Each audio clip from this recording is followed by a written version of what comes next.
Man's top news headlines of the day from CMR. Happy Monday, Sandy. Good morning. Here we are. How are you? Hey, Blake and Aaron. Happy Monday. Get your voice back? Way Yeah. better. A little bit. Yes, it's getting there. Not 100%. Welcome back. Yes, thank you. Some quick headlines this morning. I feel like we missed a lot. So a man he underwent surgery last week after he was stabbed in a bar fight. Fun. So this occurred in Cayman Brac on Saturday at Watering Place Road. So the police have reported that shortly after 12 p.m., officers in Cayman Brac responded to a report that a man had attended the Faith Hospital with a stab wound to his chest. They conducted some inquiries and discovered that he was stabbed earlier that morning during an altercation at a bar in Watering Place. And as usual, if you have any information that can assist the police, by all means, please reach out to them.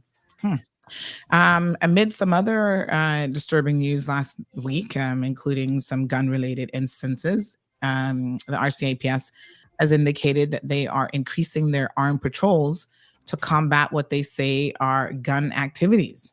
So concerning, but I think this is probably the right thing to do. So Police Commissioner Kurt Walton has said that along with his senior command team, he's aware of an increase in gang tensions across the Cayman Islands, with a recent shooting incident in West Bend Friday being the last one. And as a result of that, they are actually deploying some additional armed units.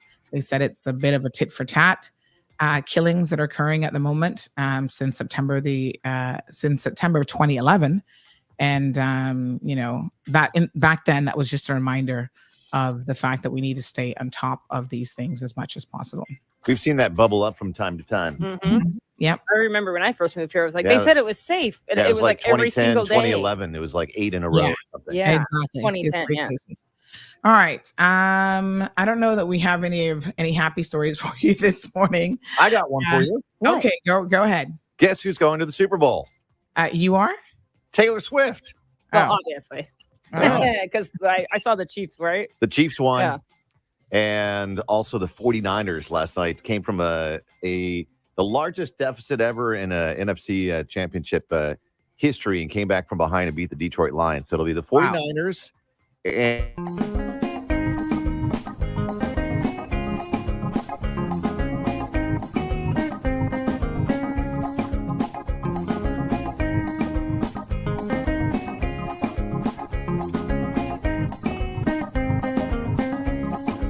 Sandra all the time is here with the cold hard truth. She's the ears and the eyes for me and you. Every day, everyone want to hear from Sandra. And every time on the air, she's getting better. So tell your sister, tell your brother, tell your mama to call Sandra in the morning and in the evening. They always calling Sandra. And when they start fighting, they calling Sandra.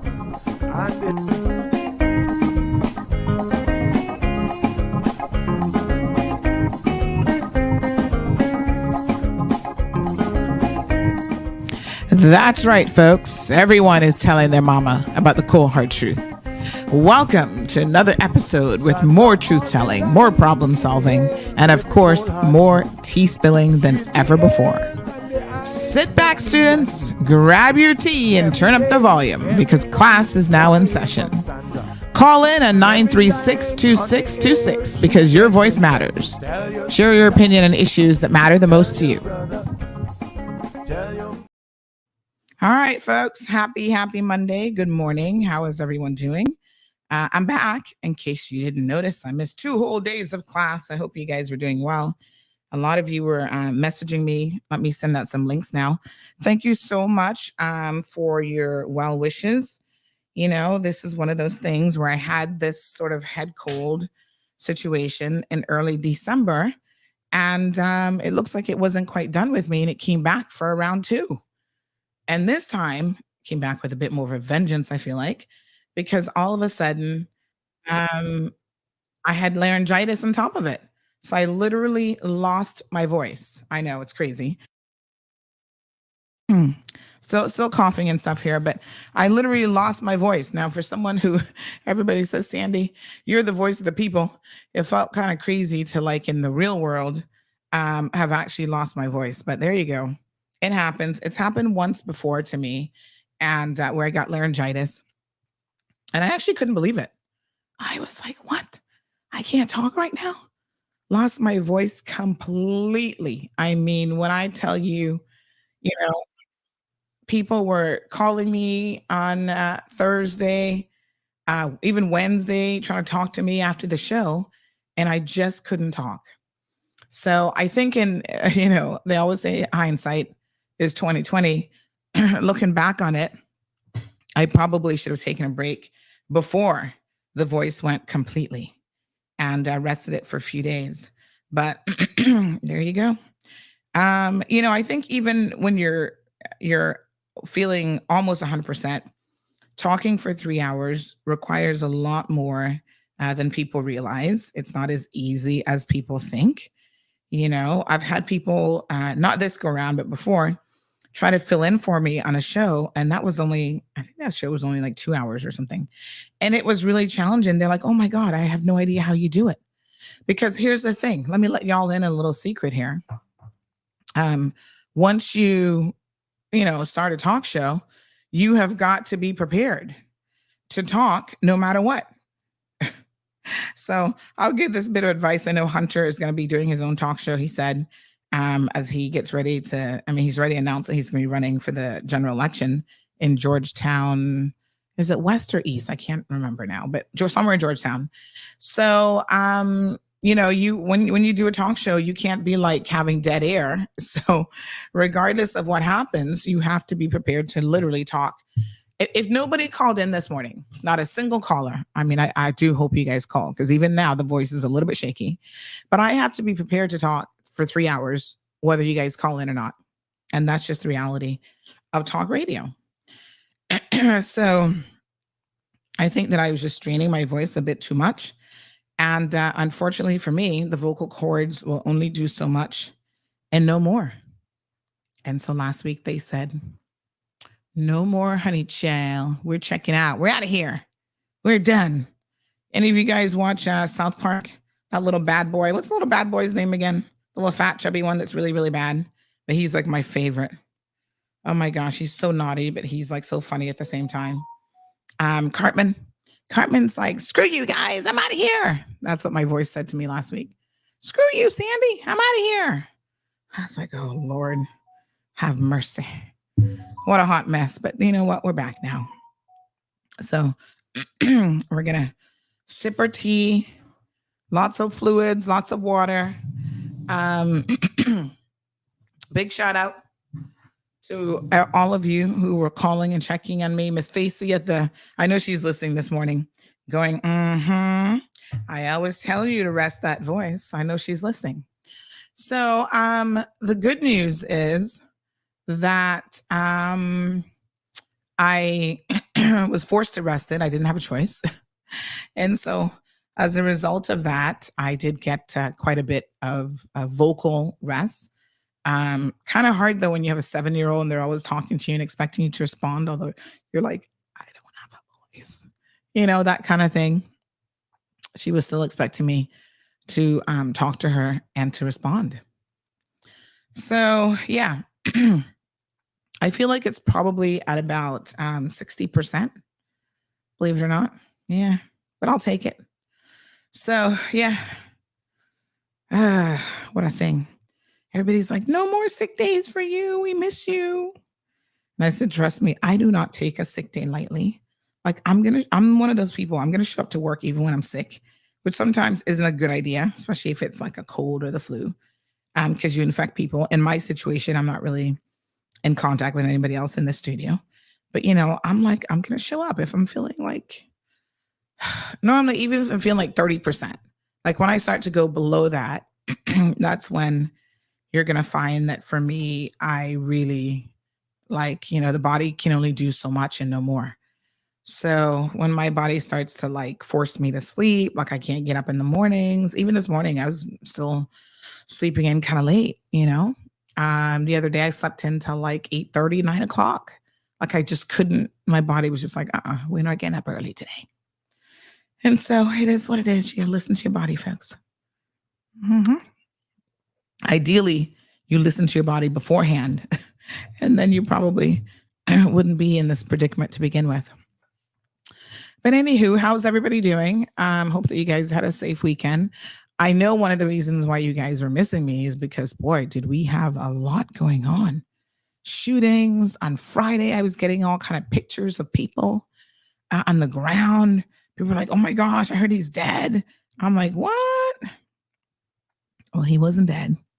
It looks like he got some kind of injuries to his head or something weird.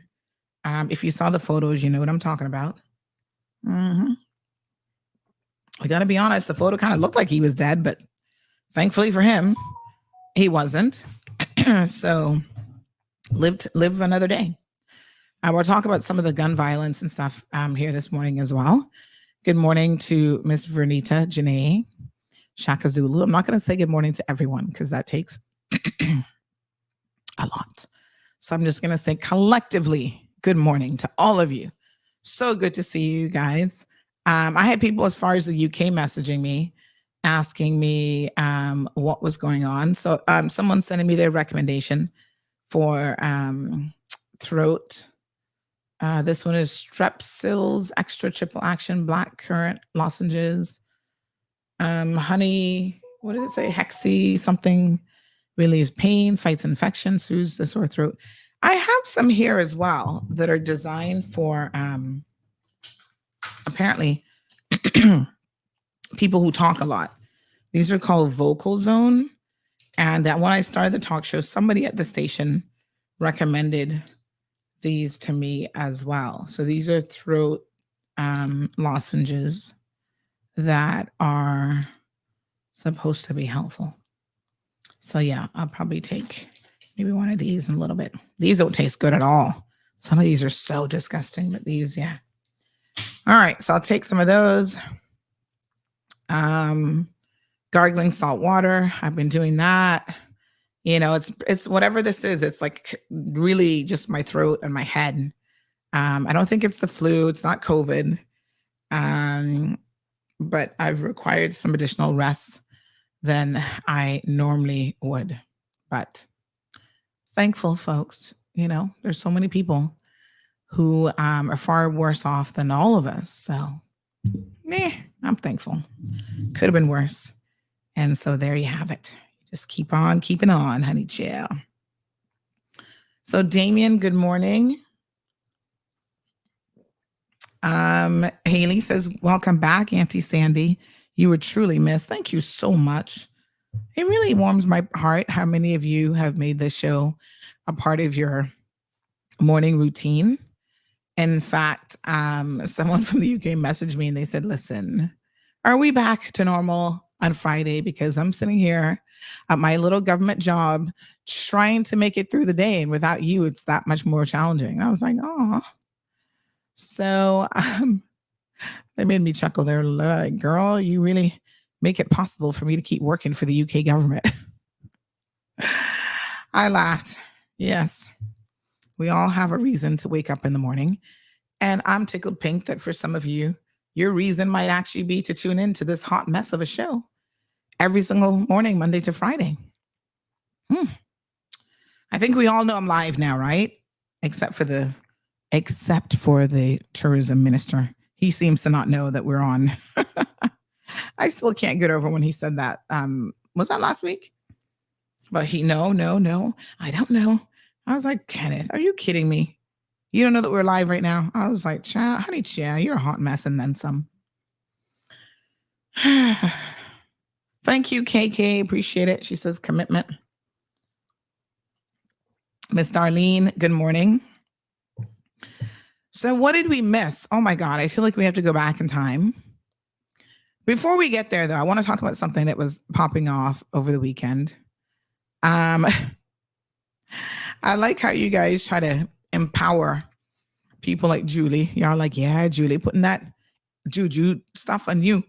Hear what Aliano says this morning. He says, good morning, K-Man. Back in action with Sandy.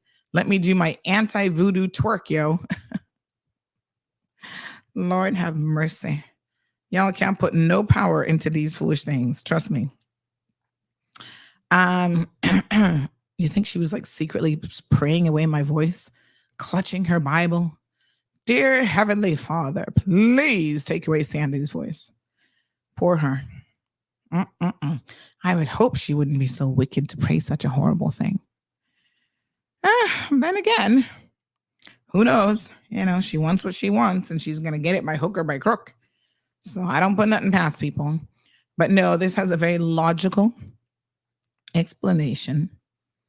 When you get sick, your vocal cords take a beating. The first thing it started with was actually a sore throat last Saturday, a week ago. And it was pretty sore. So I was like, oh man, really? And so, yes, I could definitely, and it took a couple of days before it kind of then really started, but I could feel it coming, honey, Jill. Miss Linda. Damien says, Sandra, sorry, your voice is going to go again. Yeah, I mean, it's still on shaky ground. I'm not even going to lie about it. So what I will do, and some of y'all do not listen to me. I'm so surprised by those of you who I say my voice is having issues, it's shaky, whatever. And so after the show, I'm going to shut down, no talking, you know. What do y'all do? Immediately after the show, you call me for hour-long conversation. You know, somebody did that to me the other day, and I was like, do y'all actually listen to me? Now I'm beginning to wonder. I'm like, why are you calling me? You know, my voice is no good. And of course, I don't want to be rude and say, you know, woman, come off my phone, or dude, you know, don't talk to me. I know some of y'all saw me over the weekend and you were saying hello. And I was like, hi. You probably were thinking, you know, I was being rude or something, but I just didn't have the vocal capacity. Like I couldn't even, you know, it's bad when you can't even grunt. Because, you know, that comes from your coat when you go like, or, I couldn't even do that. There was like nothing there. Gone. What a hot mess. Hey, Donna. Donna, are you still in America, honey child? Loving to hear in that photo. Joining us. Miss Linda from Bermuda says, welcome back, Judge Sandy, honey child. I think it was Leroy that sent me a link the other day. He's like, Sandy, can you please get a judge robe for the days that you're going to do the whole judge thing? Because we want you to dress up in a little judge outfit. I was like, oh my God, y'all are just too much. A judge outfit? All of that? Really? Okay. He said, yes, wear it. We think it'd look good. What a hot mess. Donna says, I have my coffee while Sandy spills the tea.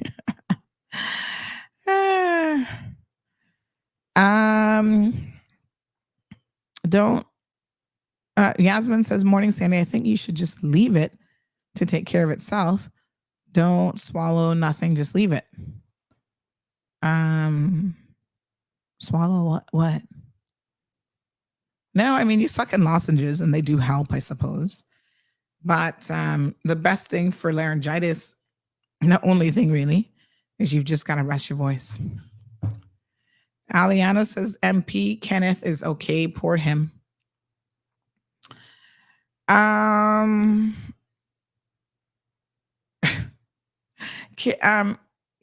is that you?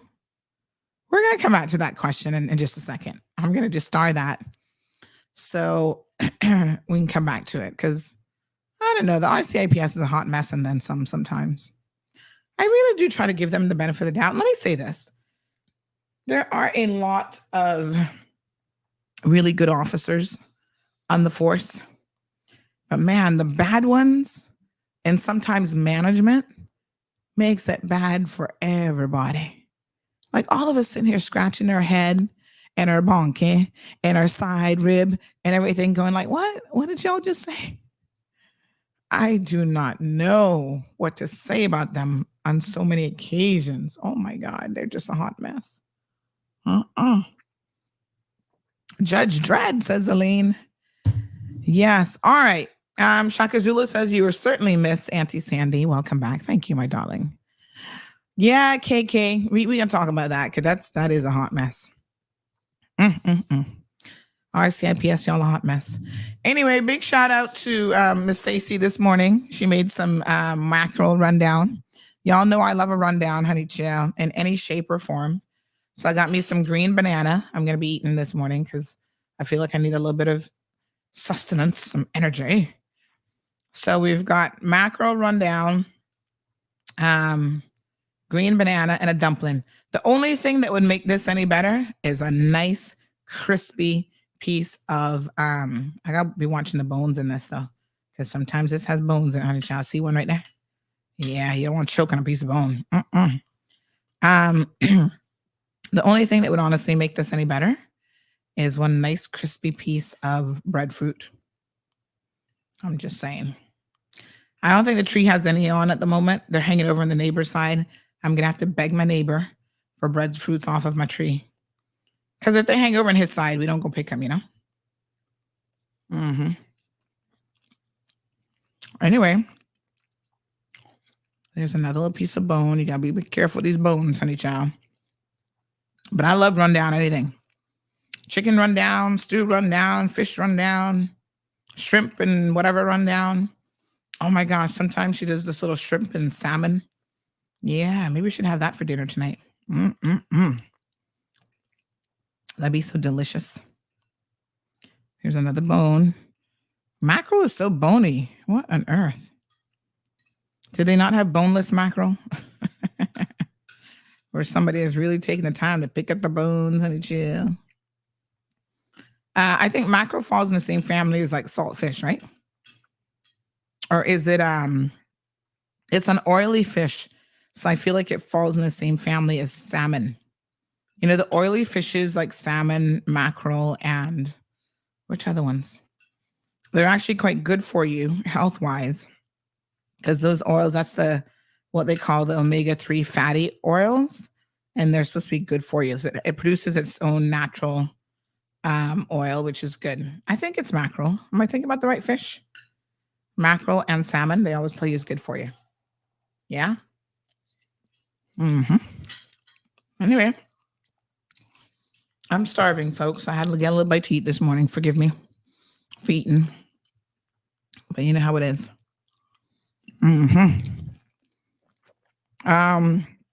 It's a kingfish sardines. Isn't it sardines, mackerel, and hold on.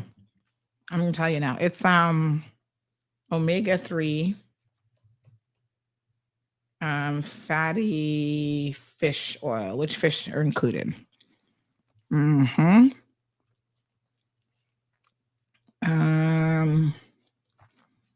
Fatty fish. So we have salmon, mackerel, tuna, herring, and sardines. They all are considered cold water fatty fish. All right, hold on. Good morning, caller. Uh-oh. Can't hear you. Let me call you back. What happens is anytime I can hear the phone ringing externally, that means it's not plugged in properly. So contain high amounts of LC omega-3s. So they're better for you. And better for you than things like bass, tilapia, and cod, as well as any shellfish that contain lower levels. Good morning, caller. Good morning, Sandy. Glad you're back. Thank you so much. I thought you had cut me off. It would take more than 15 minutes of my jokes. I welcome your conversation this morning because that'll save me some talking. Anyway, I got two. Speak up just a little bit for me, though. You sound a little bit low. Hello? Yes. There we go. Yeah, can you hear me now? Yeah, that sounds better. Like that commercial. I like to thank whomever told my mom that WTF means, wow, that's fantastic. Her texts are so much more fun now. WGF means, wow, that's fantastic? Not WTF means, wow, that's fantastic. Her texts are so much more fun now. WTF. I mean, WDF. So she's saying, wow, that's fantastic. But what is it? What does it stand for? I'm not getting this one, to be honest. I can't say. This is okay. Well, somebody better type it because I don't know this one. I'm missing. What does WDF stand for? I mean, anyway, I know WTF, but I don't know WGF. You sure it's not T? WTF. Oh my God, my brain. That code is really. Oh my God. Bad. Yes. I was thinking, I was like WTF, but he's saying WDF. At first I thought I heard G and then I heard D. Okay. WTF. Okay. I got you. Oh my gosh. So she oh yeah. All right. Now I got it. Now I can laugh. Today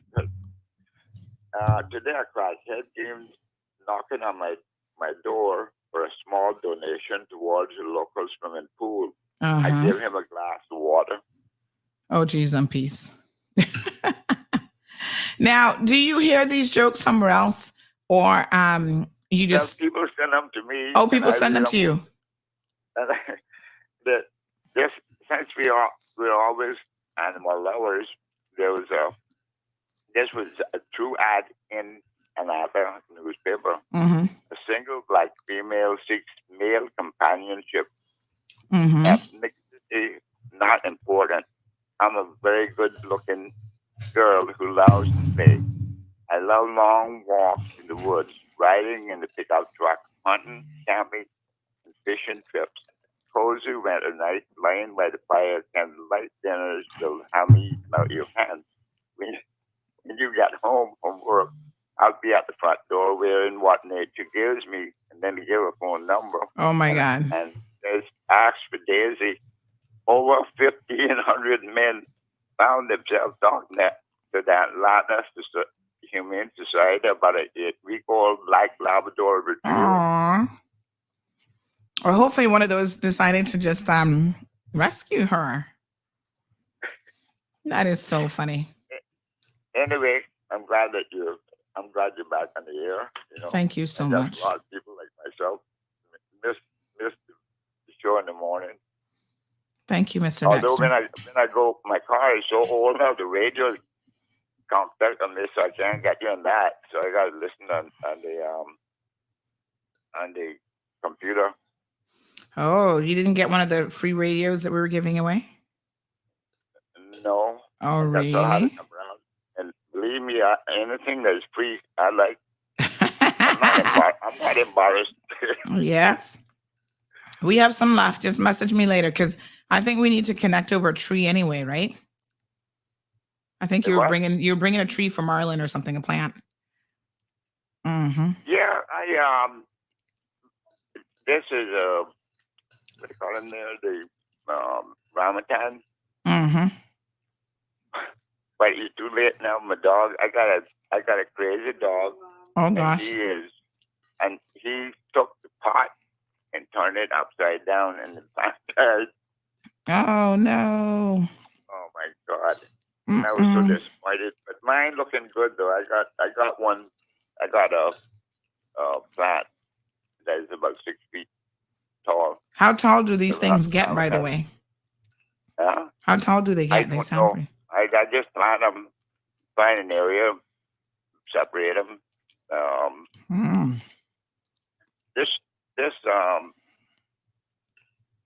My long gun or whatever, Brazilian long gun or Thailand guinea, that gave off about a dozen fruit. But they weren't that good. But they were good.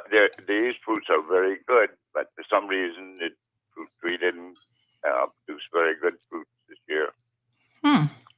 Okay. Very good. Well, I hope you're feeling a lot better. Thank you. You're back to normal. I mean, you're always normal. You're giving these guys hell.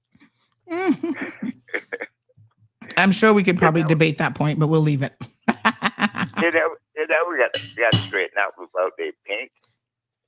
About the curbs and stuff being painted. Oh, you know what? Let's call Mr. Million and get an update today. Okay. All right. Keep listening. We'll give her a call. I'll leave you at that. Thanks, honey. Because I would like to, if they're going back to the same color now, if it's the guy, if the PPM or whatever, going to paint, change it. I'm not donating any paint, but I'll donate some paint to her. And the same color blue. That's a nice color, you know. Yep. Anyway, Sandy, all the best. Thank you, ma'am. Thank you, sir. My goodness. Appreciate it. Goodbye. You can call me anything. my ex-wife used to do a pretty good job on that.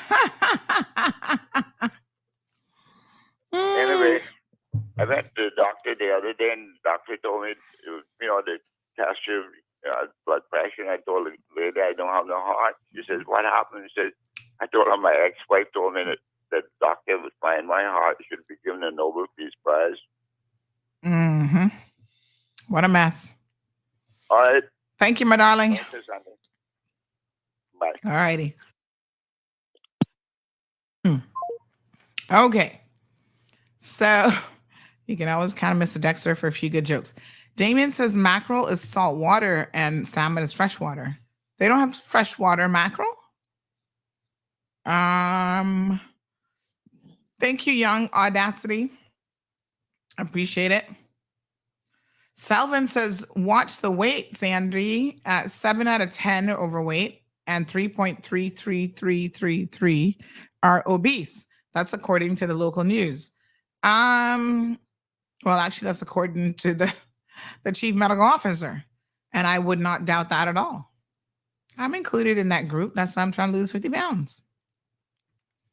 Yes, honey, chill.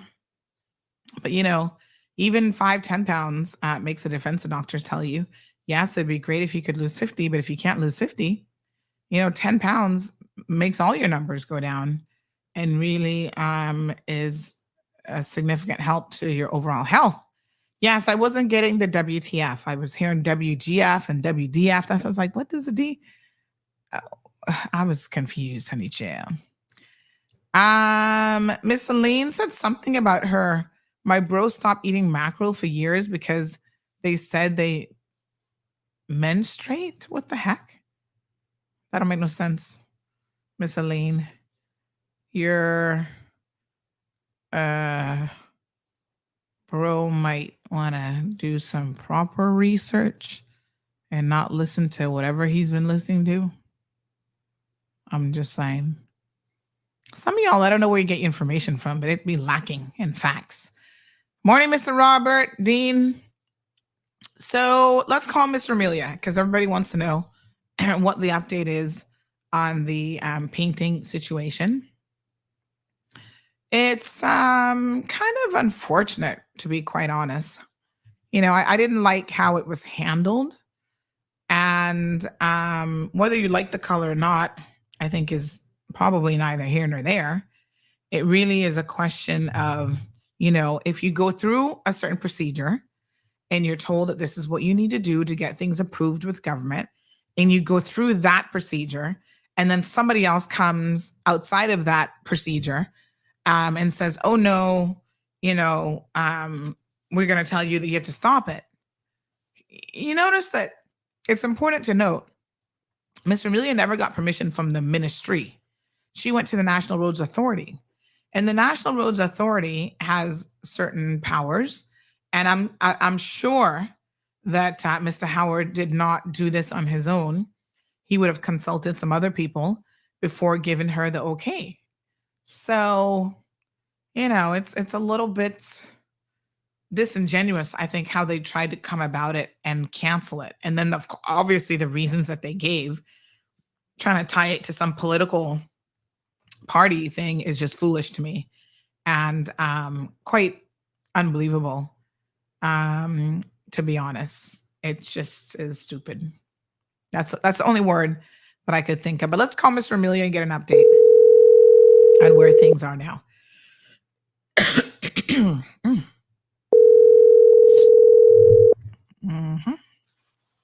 Morning, honey child. How are you? Good morning, honey child. How are you?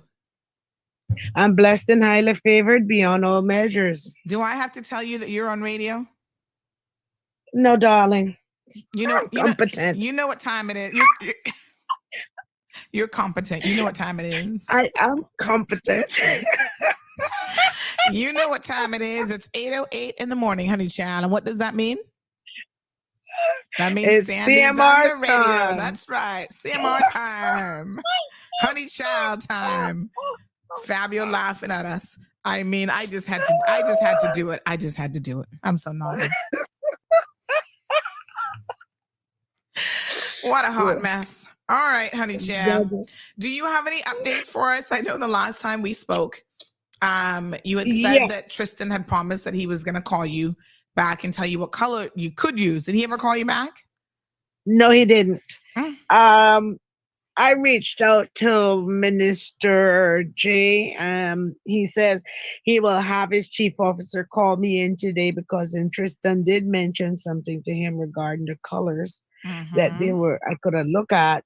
So they will call me back at some point in time today to come in and have a look at those colors. But I'm just waiting to see what they're like, which I was actually hoping I would be able to continue the said color that I'm using, which they're saying that also that it so can do some like different colors. Sounds like they're going to switch up colors. Yeah. Sounds like they wants to switch up colors throughout the districts, different colors. But the teal that I've done thus far. Let me just say this though. To me, having all sorts of colors all over the place is going to ghettoify it. You know, whether you like your colors or not, at least they're unified. And it's like the same color, the blue and the yellow. So now what we're going to do it by district? Every district is going to have a different color because of what? Well, this is it can't be every district because I already started the teal in West Bay, which I asked Minister for permission to continue finishing the same teal in West Bay. And he gave me okay on that. So I don't know. I just have to wait and see what other colors they want to come up with that I won't have to paint. They don't want to paint all of them. But this is just an ego trip. This is just, it's because it's a woman who's doing it and it was planned and organized by some macho man. That's all I see. It's just an ego trip. You ever used to watch the WWF? Macho Man Randy Savage. That's what's going on here. They want to be like WWF people, want to be Macho Man. Yep. And at the end of the day, want to come and say that it's represent PAC government. That wasn't nice at all. That really was not nice at all because I'm not politically moved. My committee is not political moved, and that was very, very, that hurt to hear Tristan say that. That was really not called for.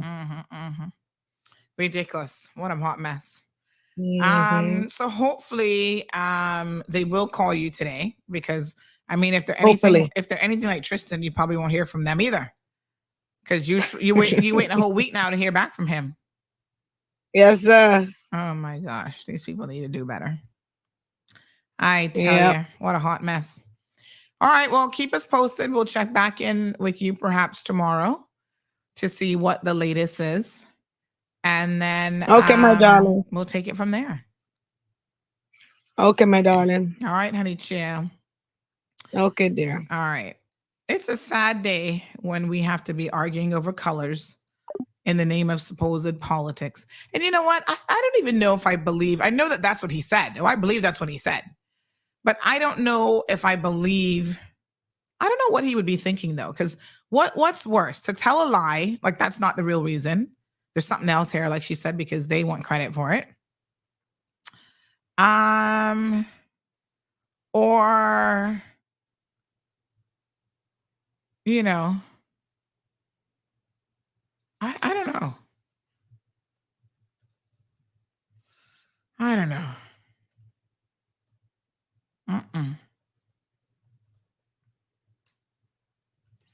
I don't know.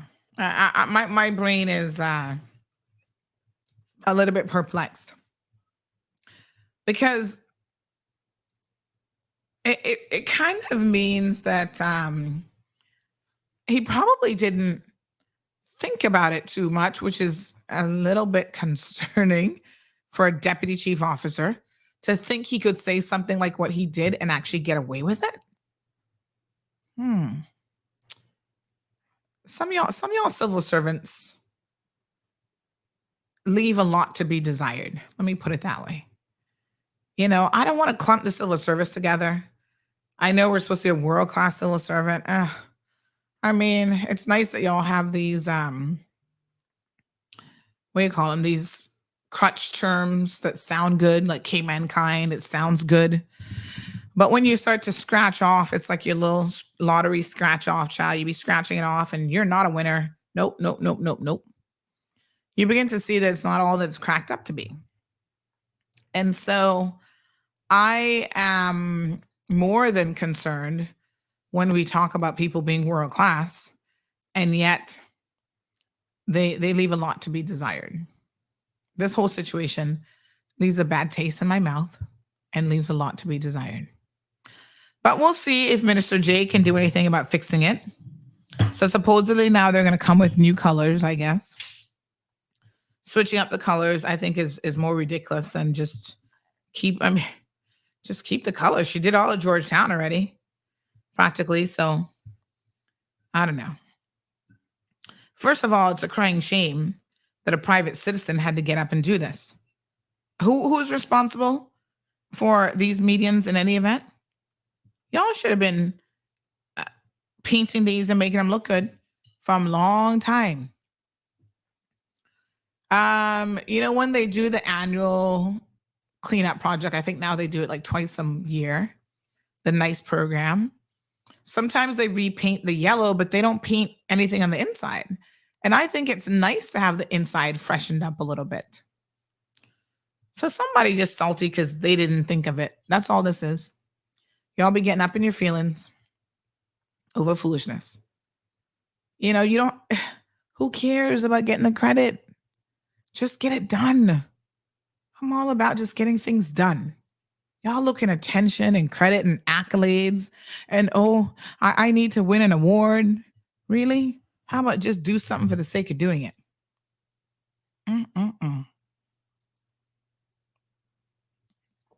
Y'all need to do better. And you got a private citizen who's willing to come forward and get it done at no cost to the government of the Cayman Islands? Honey child, why would you feel a way about that? I know y'all looking votes. That's what it's all about. Like, I was out cleaning up the yards this weekend, so vote for me. You know, if you wanted somebody to just clean up yards as a great member of the Legislative Assembly or Parliament, whatever we call them these days, parliamentarians, if that's all it took, honey child, we need to raise the bar. Because we need people who can go in there and give us a budget that isn't going to sink the little boat called our beloved Isle Cayman. How about that? Yeah, clean up the yards. That's fine.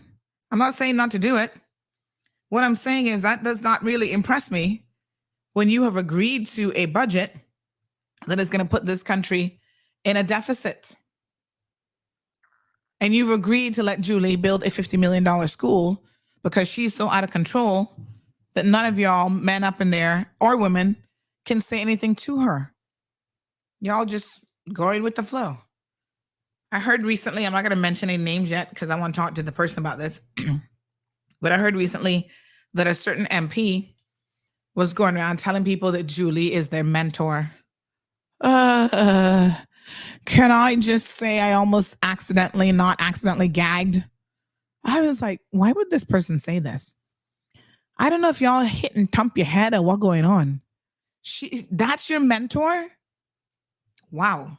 You got low standards in life. If that's your mentor, you got very low standards, honey child. Wow. We gonna pray for you because you need it. Y'all should have somebody as a mentor who's doing a bit more. Anyway, let me not digress into that conversation. All right. Aliano says this Tristan Hyde should be more consistent with cleaning the roads and maintaining them versus flexing and stopping people who went out there for free and did what they're not doing. Well, he's in that ministry that they should be very busy doing a lot of other things. For example, this falls under Jay. Minister J.E. Banks, where is the delivery of the homes in West Bay? Those people were supposed to be moved in before Christmas. We're now coming into February, and they're not moved in all now. Tristan Hines and everybody else in that ministry, what is the holdup? National Housing Trust, people are waiting. They purchase furniture. They got little things to put in their little, government homes that they told them they'd be in before Christmas. What about people who were out there renting and made other arrangements and all kind of stuff? And they told people, we'll be out by December. Now they're not going nowhere. Still crotching up on people. Crotching up. Yeah, not crotching. Quite a difference. So, what about that? I mean, we could do with some answers about things like that instead of you worrying about painting the roads. Some really important things happening with affordable housing. Let's not call it low-income housing because that doesn't sound right. Affordable housing for the people who qualify. Still waiting on homes to be delivered.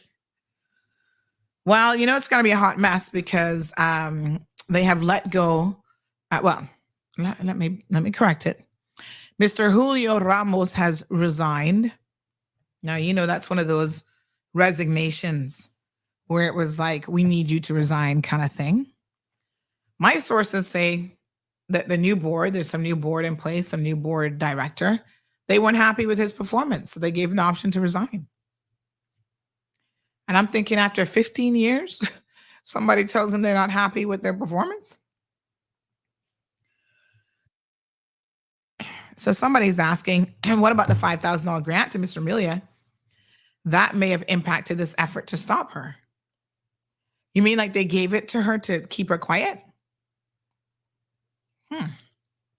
Or that now they might not give it to her at all? They better tread lightly, honey child. This person says, good morning, Miss Sandra. Welcome back. Remember, the bar is so low. Well, in the words of Minister, what's his name there? Good morning, Bobby. On Instagram, Minister Joke Dwayne Seymour, he did say he sets the bar low. Y'all think that minister actually listens to himself? Or he just has diarrhea of the mouth? And so he just says whatever. Do you think he was reading from a speech, so we know he prepared something. Do you think that was in the speech to say that the bar is so low? My God, we have really managed to elect some first-rate donkeys. Who says that I set the bar low in life? That's not anything to be proud of. Did your mama and your papa teach you that you should set the bar low in life? And that was something to pat yourself on the back with? Who raised y'all? I'm just curious. No, sir. I know my aunt would be like, you better raise that bar darn high if you know what's good for you. Oh, I set the bar low. When you set the bar low, that means that you anything will do.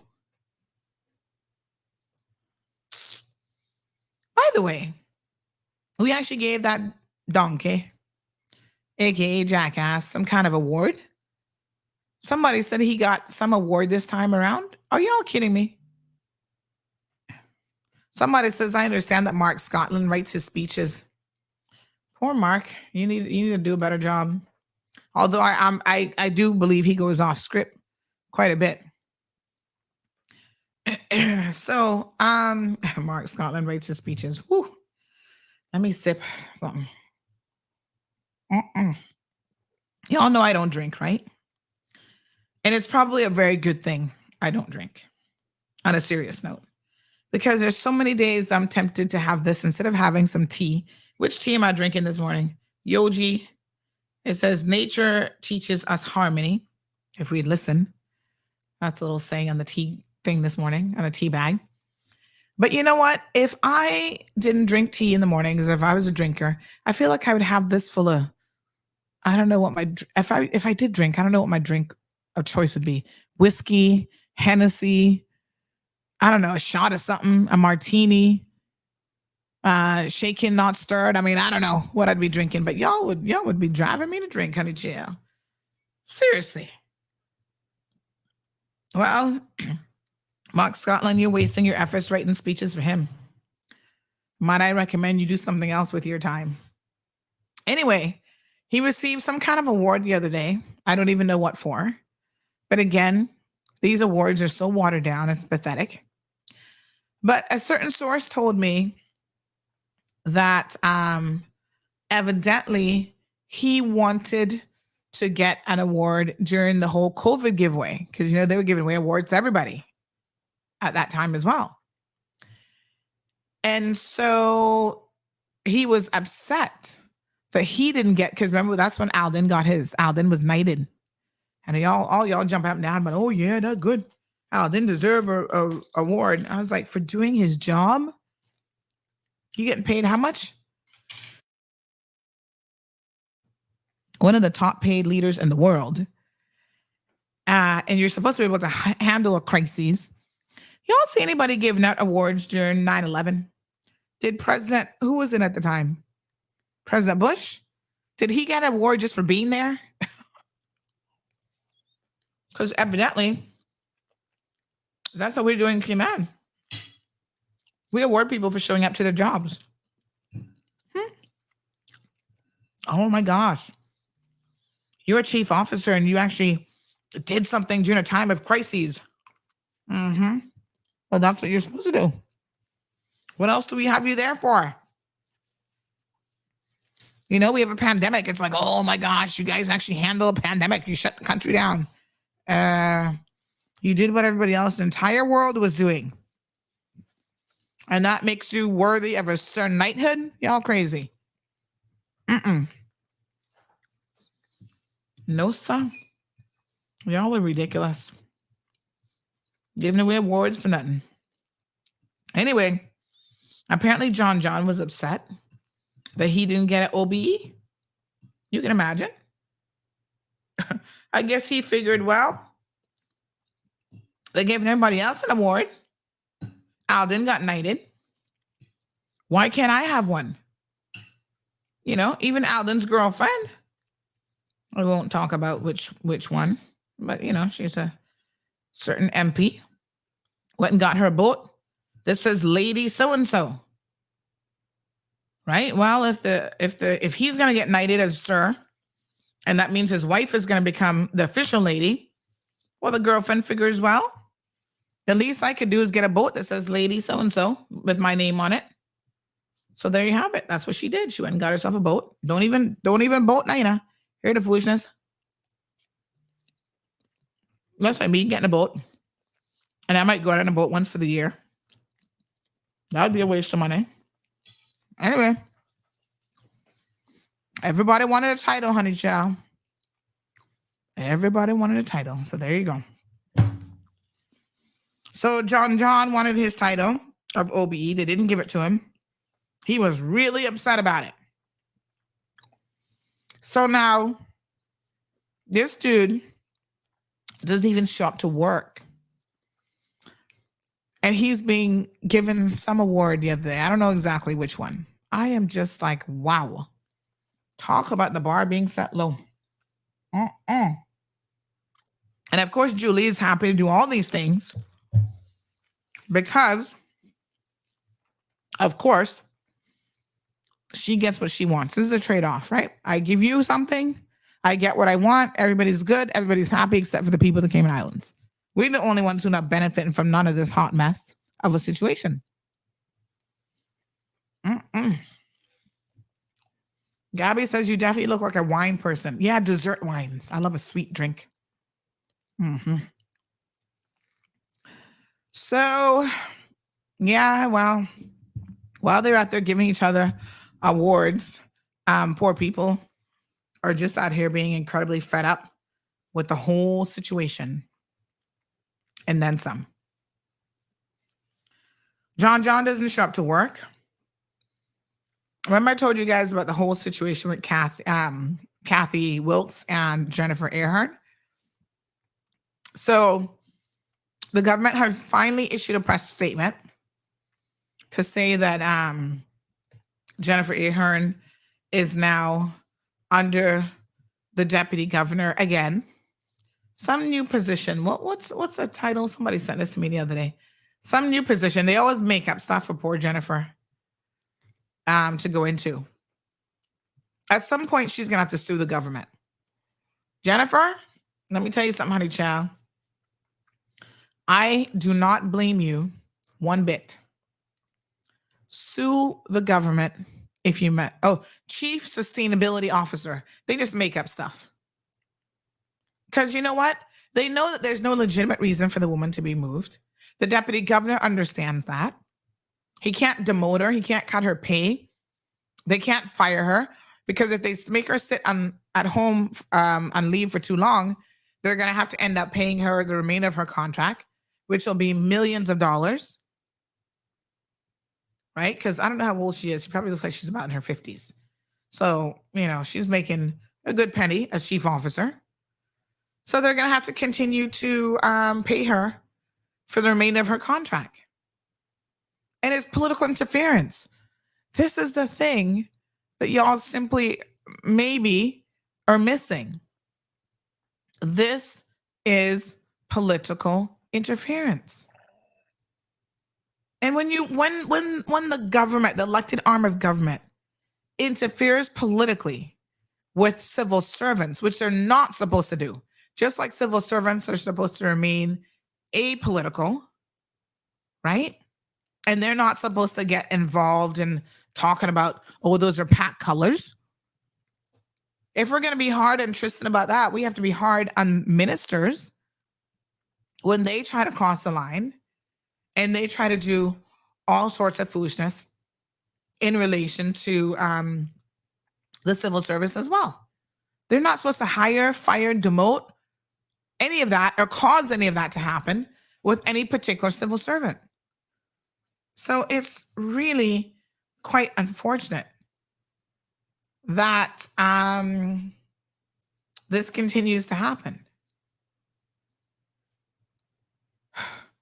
And Jennifer, for whatever reason, boy, they got a hard on for her in the worst kind of way.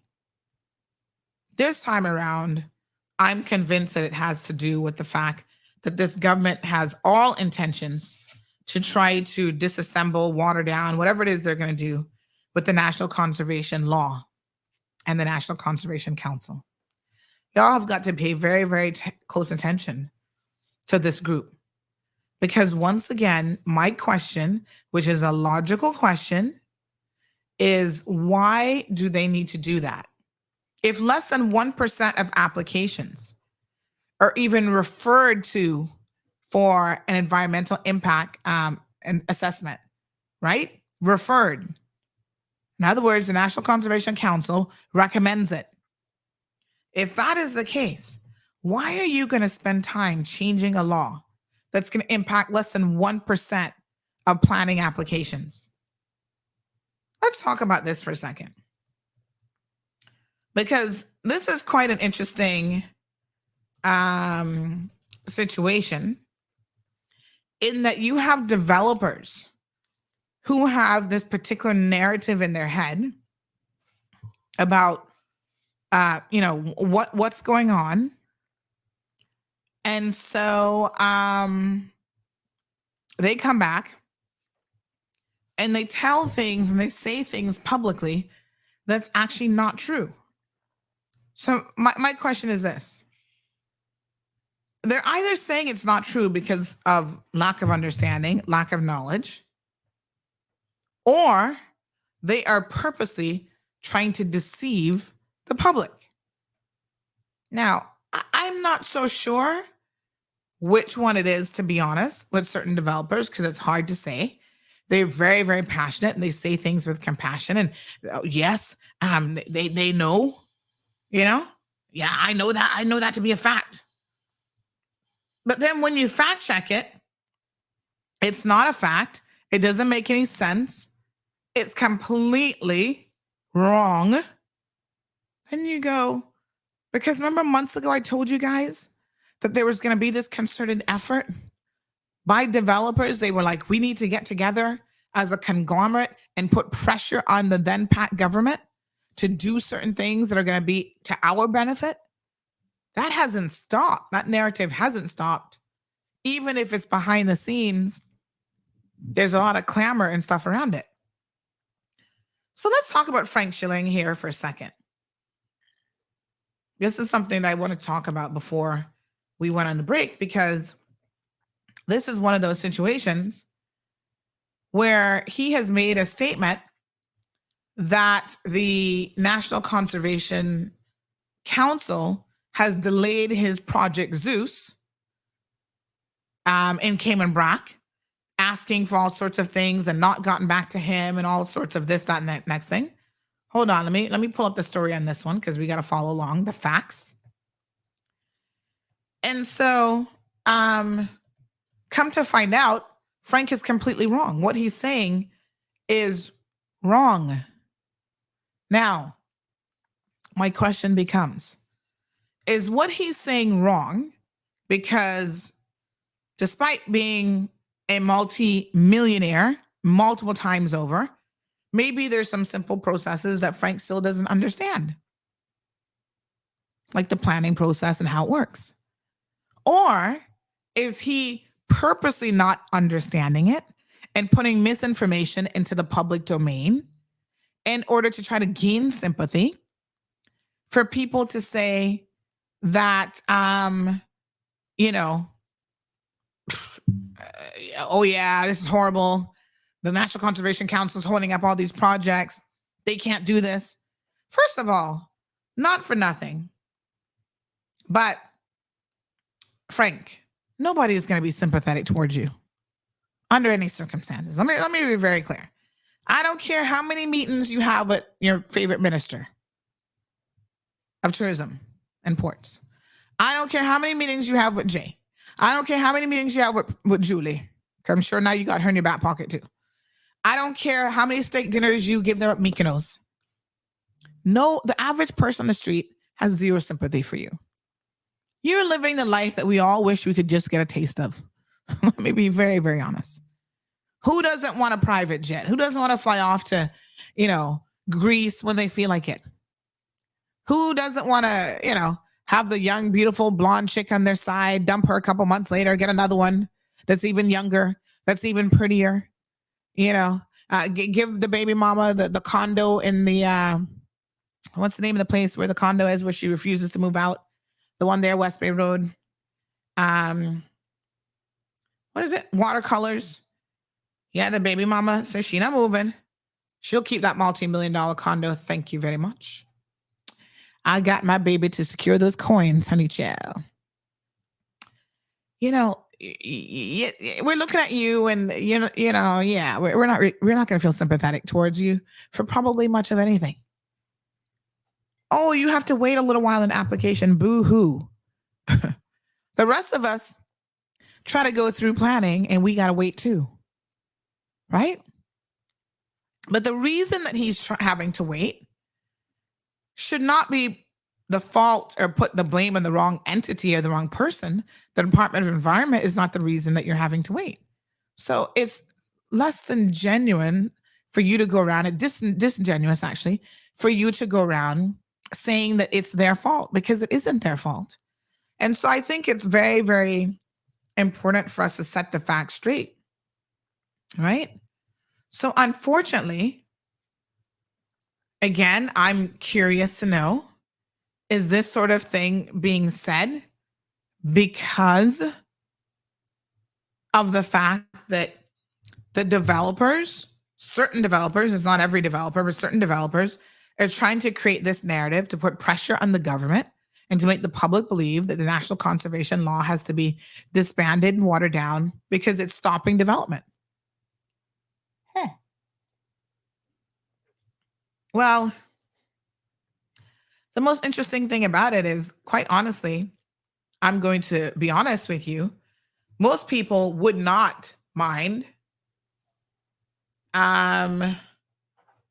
you know, they would have no qualms with some of these projects being stopped entirely. So you multi-million-dollar developers, when you come forward and you start complaining about, oh yeah, my project being delayed, meow, meow, meow, tears, crocodile tears, the average person's like, shut up. Honestly, the average person's like, go sit down. You look stupid right now. What are you talking about? We ain't got no sympathy for you. And remember, ultimately, it's the average person who's going to vote these idiots back into office. So make them step the wrong way and y'all gonna find out how this is really going to go. Okay. So the narrative, according to Frank with his project, let me pull up the story here now. He's claiming, go check out the article. It's on our website. It's called War Between Developers and the DOE. He's claiming that DOE is moving slowly as he still does not have a signed letter from the Department of Environment more than a year after his application was submitted. Of course, we reached out to CPA. We've reached out to the Department of Environment, and the Department of Environment, they're not playing around with Frank Schillings or anybody else when it comes to their reputation. They've actually said that, essentially he doesn't seem to understand the process and he is getting it wrong. Interesting. This is his Black Marina Village development called Port Zeus. There's also allegations that the CPA itself, the Central Planning Authority, has been deliberately, listen carefully to this now, has been deliberately holding up applications in order to blame the Department of Environment when it has nothing to do with the Department of Environment, and that if the Department of Environment was involved, they did their part as quickly as possible. And the CPA is still holding it up in order to be able to push and further this narrative that DOE is a big problem. Okay, this is the narrative that's out there. Department of Environment's a big problem. Gina Petrie is a big problem.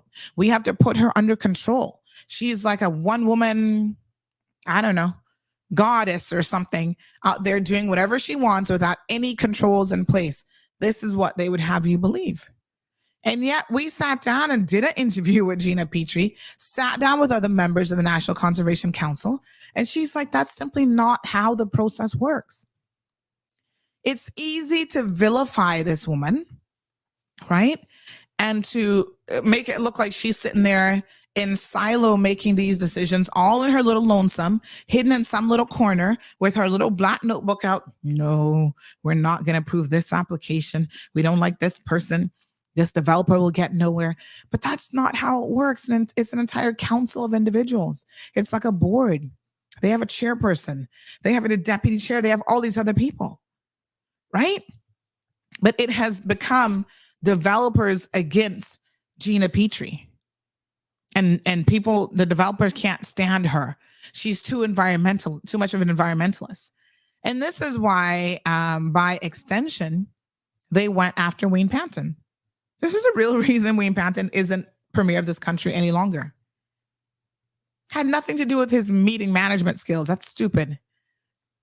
Anyone who gave that, and I think that was John and his low bar self, who gave that as a reason for, why he was resigning. That's the most ridiculous thing in the world.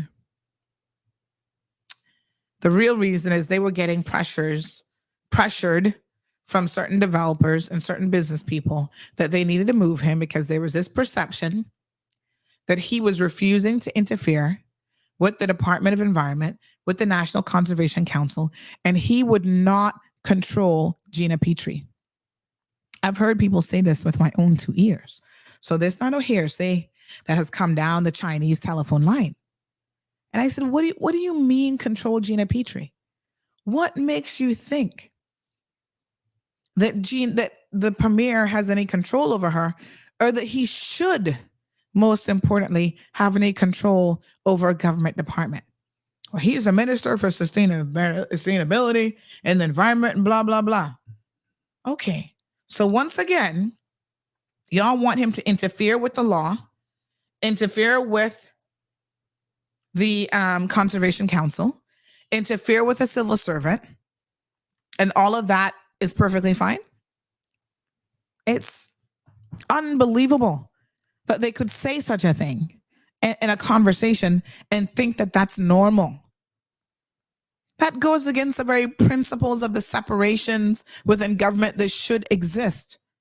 He should not be calling Gina Petrie or anybody else in government to tell them what to do with a specific application. They have their guidance, they have their law, now they have court decisions that has clarified different things for both them and the CPA. So what on earth is the issue? Well, regardless of all of that, there's still this belief out there that he could have done more and that he should have done more in terms of controlling projects in this country. And because he refused to interfere, his neck was on the line, and that was it. He had to go. Okay. Well, that's interesting. This government has already said we are going to be making some changes to the National Conservation Law. Now they have said, oh, we're not going to disband it completely. Because that would be a little bit too obvious. I'm guessing they're not that stupid. Might be giving them too much credit, but nonetheless. But what they think that they want to do is somehow change it where basically it's going to be ineffective anyway. That's interesting. I want to remind you guys that the previous administration tried to do the exact same thing. Alden McLaughlin set up a committee when he was in last time to revisit this National Conservation law. Remember, I told you guys about this. Let me see if I can find the link again to the story. And the remit of that was to see what changes needed to be made, because he said, oh, there was just too many problems with it, and we need to address it. That's one of the main things I'm going to do going into this election. That's what he said. The funny thing about it is he put his committee together. Wayne Panton was on the committee. Developers were on the committee. The CPA had a say, right? All of them were on this committee together. And guess what? Nothing came of it. You know why? Right? You know why nothing came of it? Despite him claiming that there were so many problems with the National Conservation Council, the National Conservation Law, it was under review. This committee met multiple times. They had meetings. You never heard a single word about it after that. Don't you think it's a bit ironic that the premier would say, oh my God, this is something that is a big problem in this country. Okay. Oh, we need to fix it. Oh, we do? Oh my God, yes. It's a big deal. And then the issue just disappears. I'm going to find the article of what he said way back when.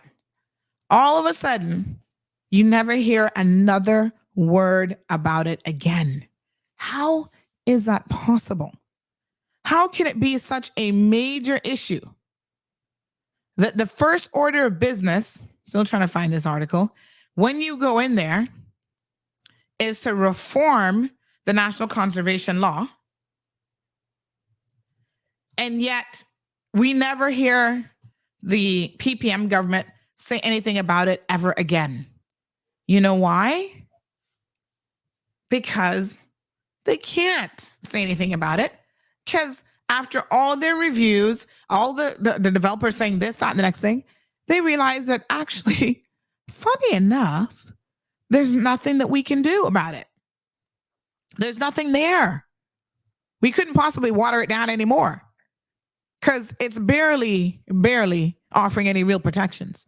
Y'all need to go look at the protections that are offered in other jurisdictions and realize that some of these developers, it's so interesting that they want to, come here and throw out whatever they want to throw out without anything in place because they couldn't even do it from the countries that they come from.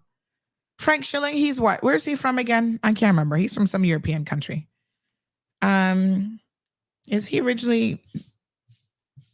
Well, if he's Russian, then throw out what I just said, because in Russia, as long as you got money, you can do whatever the hell you want. Let's be clear about that. But yes, I mean, it's it's unbelievable that if they were in the US, the UK, any of these other jurisdictions, there would actually be procedures and more things for them to do. And, conservationists, all sorts of people protesting and getting involved in the whole 9 yards. But here, it's okay to destroy our environment, potentially. I'm not saying that that's what's going to happen, but to have no oversight in the process. Because of what? Because, Cayman's environment doesn't matter. You come from some of the biggest and wealthiest countries in the world, and they have restrictions in place, right? That you have to follow. You have to get approval of certain things. You think you can come to Cayman and not do any of that because we don't have a fragile environment? We have so little here already. Y'all mess this up.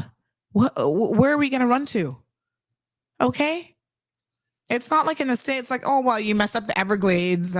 Maybe you can run up the street and go to Georgia, Atlanta, another state, another city. We don't have those options. You screw up Cayman and, there's not much going to be left. That's it. Where are we running to? Cayman Brac? Oh, no. They're probably going to screw that up now, too, with Julianne in charge. Little Cayman? I'm sorry, but that little piece of rock can't hold us all.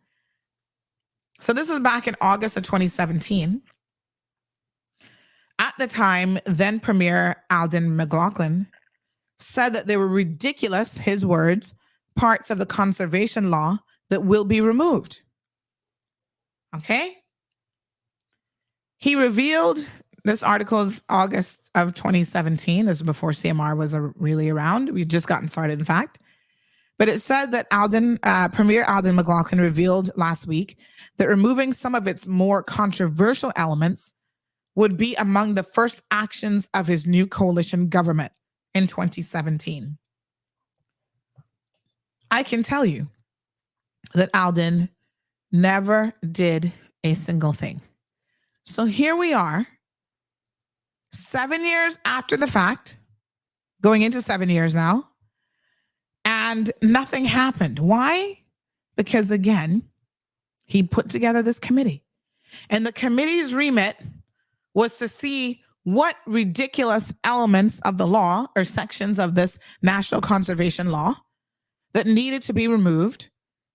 Funny enough, it included even a representative from the DART organization. It included Wayne Panton. Like I said, a CPA representative, obviously someone from the National Conservation Council, all of these people that are on it. And they came back and they're like, well, actually, there really isn't anything in the law that is ridiculous after all. So that was convenient political rhetoric to make his developer friends happy. They were all excited then. Oh, yeah, pull it apart. Now, this government, this new UPM government, is saying the exact same thing. We're going to address, there's problematic areas of the law. We're going to address it. Really?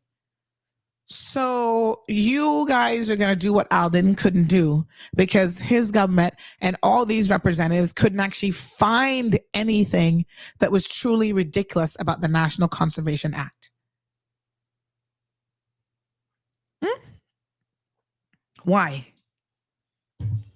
Make it make sense now. I need y'all to pay attention. I know you out of class for a couple days. And you know when you don't go to class, like on summer break, the brain gets a little bit like, what is Sandy really trying to say? So Frank Schillen, the developer for this project Zeus, it's a Brack Marina project, has incorrectly claimed that the Department of Environment was responsible for delays in producing an environmental impact assessment for the project. Here's what the DOE had to say about his claims. They say that the 9-month delay to the establishment of the project's environmental assessment delay to the establishment of the project's environmental assessment board was due to the time it took for the project's consultancy firm to prepare the draft terms of reference on how the EIA would proceed. So, who is the project's consultancy firm? That ain't got nothing to do with the Department of Environment. Huh. Listen carefully to this. He is the latest person to incorrectly criticize the Department of Environment over delays in development. And again, how and why is that happening?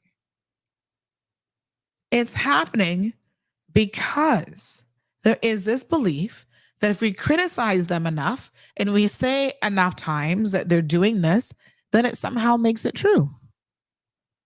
There is something psychological about saying something erroneous enough times. My sinuses are coming on again, right? Because then the people believe it the more times you say it, although it's not factually correct. This is where my recommendation for the environmental Department of Environment and even the Conservation Council is whatever the facts are, you need to get out there and say the facts just as many times as the misinformation is being shared. Good morning, caller. Morning, Sandra. Good morning. Yeah, this is a topic of interest to me. Full disclosure, I've always been in the development industry. Yes. And to be absolutely crystal clear, I am in support of a national conservation plan. Mm-hmm. But I also do believe that anything that's done can be improved on in one form or fashion. I will admit and say that I have not taken the time to read the allegations of what's been going on there. I can only speak to my personal experience, which, to be clear, isn't that of any major developments where you're talking about clearing acres of land and more importantly, affecting marine life and dredging for canals and the likes.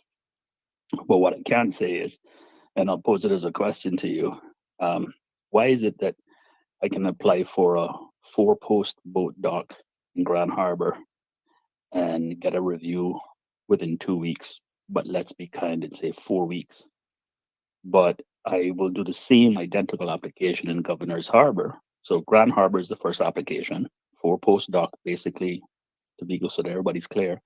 You drill 4 holes in the ground, in the bottom of the canal, and put 4 posts in. Right? It's a boat lift. You take that identical application now and you put it in Governor's Harbor, and it takes me 18 months. That's a year and a half to get a permit. And who is actually slowing down the process? Well, this is all comes down to how part of it falls under the National Conservation Council has to approve it, which is fine. I support that. But then it also has to go through the process where it goes to caucus and the DOE signs off on their whole and do their reviews and signs off on their side of it, and then it goes to caucus. And so what I'm saying is that from what I understood from the minister, because I had a word with him in just trying to grasp why these things, in 2024 are taking 18 months to get approved. Mm-hmm. And he said that's all part and parcel of what they're looking to review in terms of procedures and policies in reviewing applications. Right. Somebody had a personal friend of mine bought a piece of property in Sunrise Landing, and they want to put in a dock. Now, let's be clear. Sunrise Landing is reclaimed land that was done maybe 25, 30 years ago. So it's not pristine land. And in front, and it actually has a retaining wall, seawall, call it what you want, in the canal. And in front of that, there was a little mangrove growing. Now, pretty much every developed site within Sunrise has a dock. And these docks do not go into the ground of the canal. They actually cantilever out over the water. Well, he decides to go and build a dock, and he applies for it. But somebody in the neighborhood, and not from, I don't know exactly whether it was inside the Sunrise Landing neighborhood or just outside, is talking about, of course, he's got to remove these small little mangrove shrubs in the canal, in the basin, way, hundreds of yards away from open water. So this is not stopping erosion or anything. And then the DOE enforcement are coming down there and say threatening fines and what have you. It ended up getting resolved, but this person had to go through all of this. And the point simply is that there are also liberties that individuals, not every one of them, are taking in these different departments on their personal opinion. And so it doesn't even, it might not be legal or anything else, and it may end up getting resolved like this matter did. This particular one that I just mentioned got resolved without any legal counsel or what have you. But the point being is now that person was delayed however many months. And when you get delays, these things cost money because you contract people to do work, and then they have to reschedule. They have to they have to stop their mobilization and then restart again. They're not doing that for free. So there's a knock-on cause and effect. Absolutely. There. And so to me, again, to be clear, I support a national conservation law, but I do not support having a national conservation law and not having a structure in place where things are reviewed in a reasonable timeline, and that an individual who works within the department gets to make certain calls just because they think a certain way. Well, let me ask you a question now. There should be a list of things that you check the box. If they comply, great. If they don't, you get deferred or refused and you sent on. But no, it's a situation of hold on. Think. Let me ask you a question. I saw a guppy within 2 square feet of the dock. So now we got to do an environmental impact assessment. Those. Obviously, I'm being facetious. For example, but let me ask you a question around that then, right? Would you be surprised to hear that these delays, even in this case, you're like, nothing surprises me. Nothing. I know. But even in this situation, right, with Frank, the delays had nothing to do with the Department of Environment. Would you be surprised to even hear that there's an allegation out there that the department, the CPA themselves are purposely delaying people's applications and then blaming DOE for it in order to push this narrative that we need to do more to disband the National Conservation Council? Yeah, that sounds like a conspiracy theory. Well, I mean, and you know that I'm not one to buy in to conspiracy theories without any evidence of it. But let me finish. Let me answer your question and what you're saying in there. And it could maybe that somebody made that accusation. I don't know that. It sounds a bit outlandish, but here's what I can say to you is that unfortunately, because I've been doing this over 36 years, and God knows I have my frustration with the planning department, but so do they with me. So I don't want to be a pot cussing kettle black. But having said all of that, what I also do know is, unfortunately, those guys are constantly understaffed for whatever reason, one reason or another, and whether it's valid or not, that's a whole different conversation to be had. But they're always understaffed on that side of things.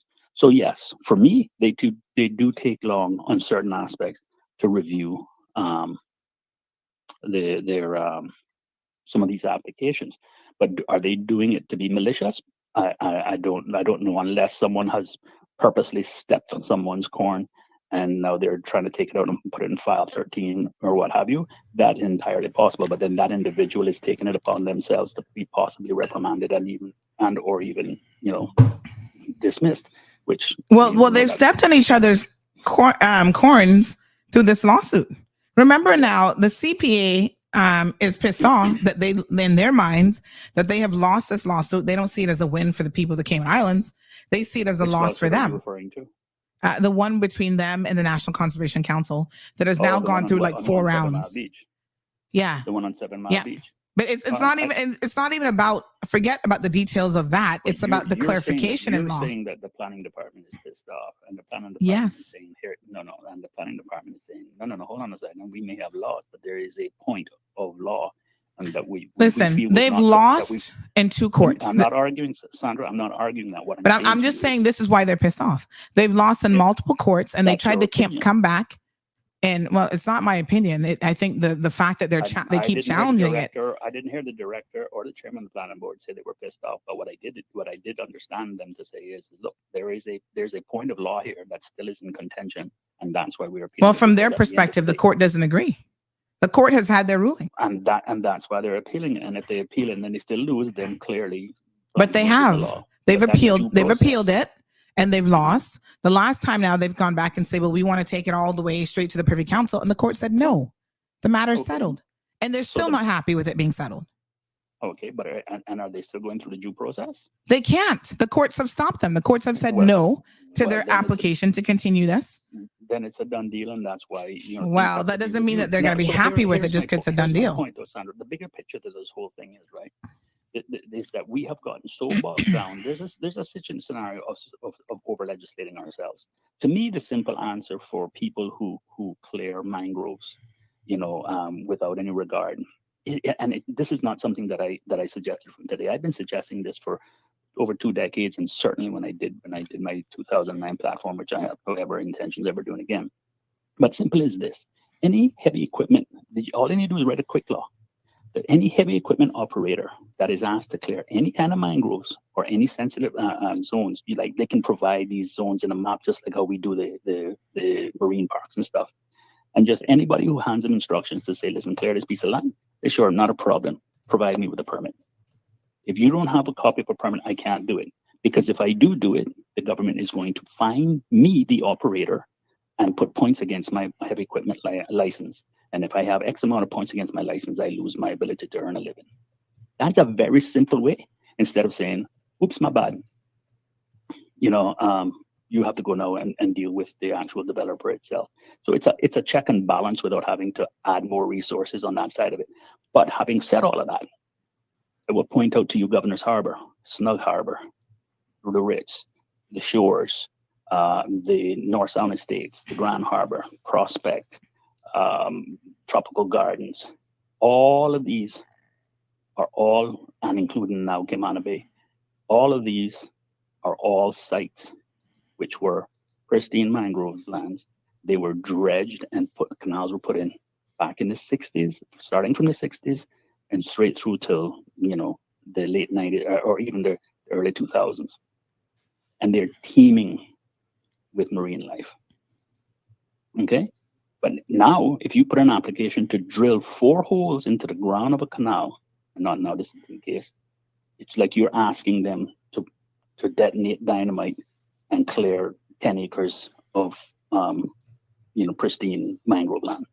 And therein lies, there has to be a happy balance. And so that's my whole argument to it. Mm-hmm. Yeah? Yeah, listen. I'm not arguing. I don't think anybody's arguing against balance. I mean, I think that balance is important, but there also has to be an understanding. You're an individual or a unique property or a specific property. But my point is that in general, some things have to be done. So I support the whole thing. Now, if they take it and trash it and throw it in the garbage, I don't support that, because we need to develop with a level of care. Mm-hmm. We don't have any papers to go anywhere else. Mm-hmm, mm-hmm. While we stupidly give away papers to everybody else to come here and then leave when everything goes bad. But that's a different conversation for a different day. And with that, I leave you. Have a great day. All right. Thanks very much. And listen, I have always said that a balanced approach. I am not an extremist. You will find that, in fact, there are very few conversations that I would consider myself an extremist on. When it comes to protecting children, I'm an extremist on that. I think all child molesters should get the death penalty. That's where I become extreme, right?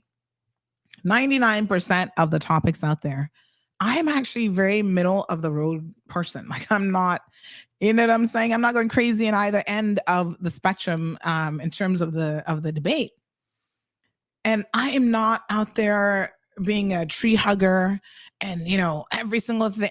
I have even admitted that in my own personal life, some of the decisions that I make with plastics and whatever, I've tried to make better decisions or things that I need to learn about the environment, the things that I need to do better in terms of having things around me that are more sustainable, stop purchasing and wasting and, the whole 9 yards, right? Somebody just sent in a comment saying that I need to make up my mind where I stand on this. Sandra, you're the same one pushing for this road. If some of y'all don't listen, you really don't. You don't listen to understand because that's absolutely ridiculous. When has anybody ever heard me push for this road? Don't be stupid, people. Try to pay attention and understand what's being said. But they go on. They says, pick a side, man. You're not for the environment. It's only a hot topic for your show.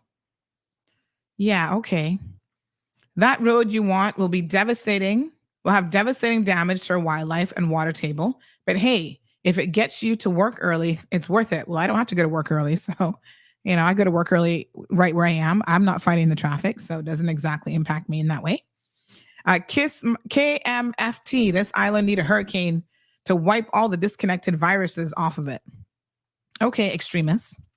Like I was saying, I'm not an extremist. I have said, no one who's ever listened to this show can say that I have pushed for the road.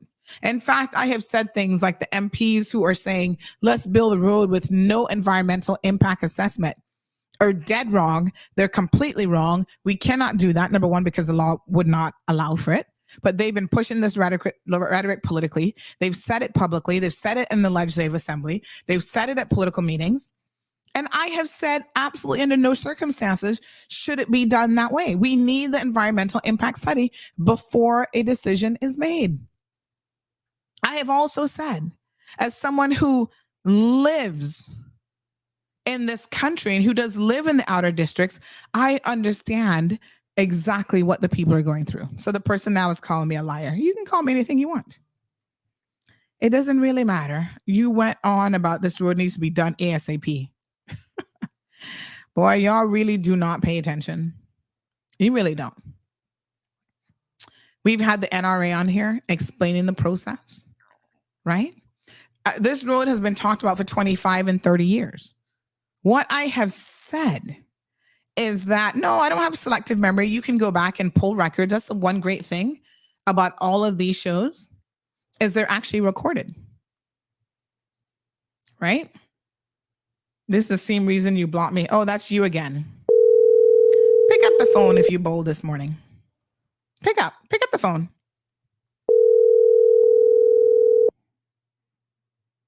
Oh, you're going to hide behind WhatsApp messaging calling me a liar, but you're not going to pick up the phone? Really? You sound like you need a 10:30 segment and you're behind. Pick up the phone. You have balls? Don't you?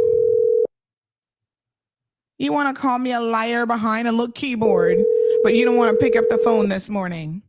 Boo hoo hoo.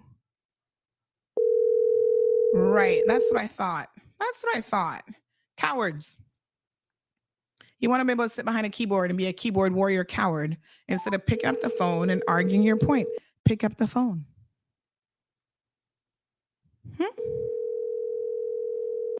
Yeah, you're not going to pick up the phone. You're a coward. And there's nothing worse than a coward, actually.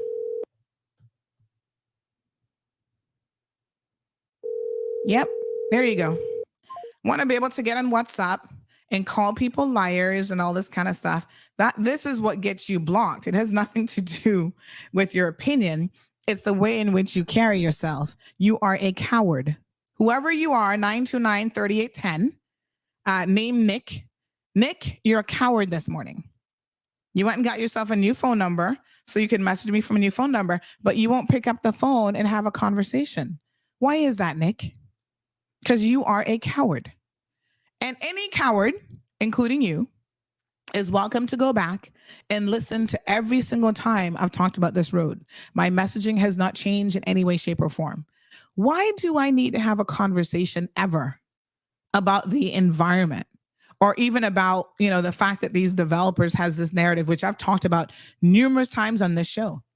From the last time they tried to have a coup, even before they were successful, I told you guys exactly what they were doing with this conglomerate. So don't try coming at me when you can't even get your facts straight. But you know what? People like you, Nick, only take away from the real purposeful conversation that we're trying to have. And we're not going to let you do that this morning, because I was about to call Gina Petrie, and I'm going to continue and stay focused and give her a call this morning to see what she has to say in relation to some of the allegations that have been levied against her. Let's get to the bottom of it. In the meantime, Nick, go sit down. You're not even in the classroom, honey child. You're outside peeping in the window because we don't even want you here. Because you're on the wrong page completely. Hello, this is Gina. Hi, Gina. Good morning. Sandy Hill here. How are you? Oh, good morning, Sandy. How are you? I'm not too bad. Happy Monday. You are live on radio. Okay. All right. So, I wanted to have a word with you. So we were starting off a little bit of the conversation. We actually haven't even gone that deep into it yet, about how some of the developers, such as Frank Schilling on the BRAC, has erroneously blamed your department, the Department of Environment, for delaying his project. So can we understand specific, because he's obviously made that statement. I know you guys have issued a response, but for the benefit of our listeners this morning, can you actually explain to us what has happened with his project that is the real reason for the delay?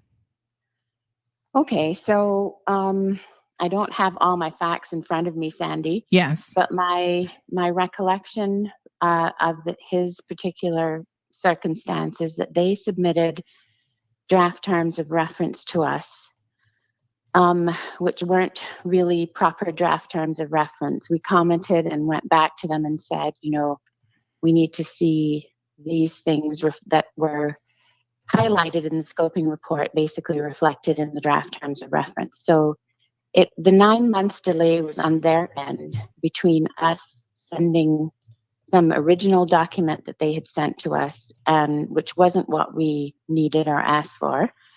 And they sent something to us that wasn't acceptable. So they've now submitted something. They submitted draft terms of reference, a proper draft terms of reference, in December.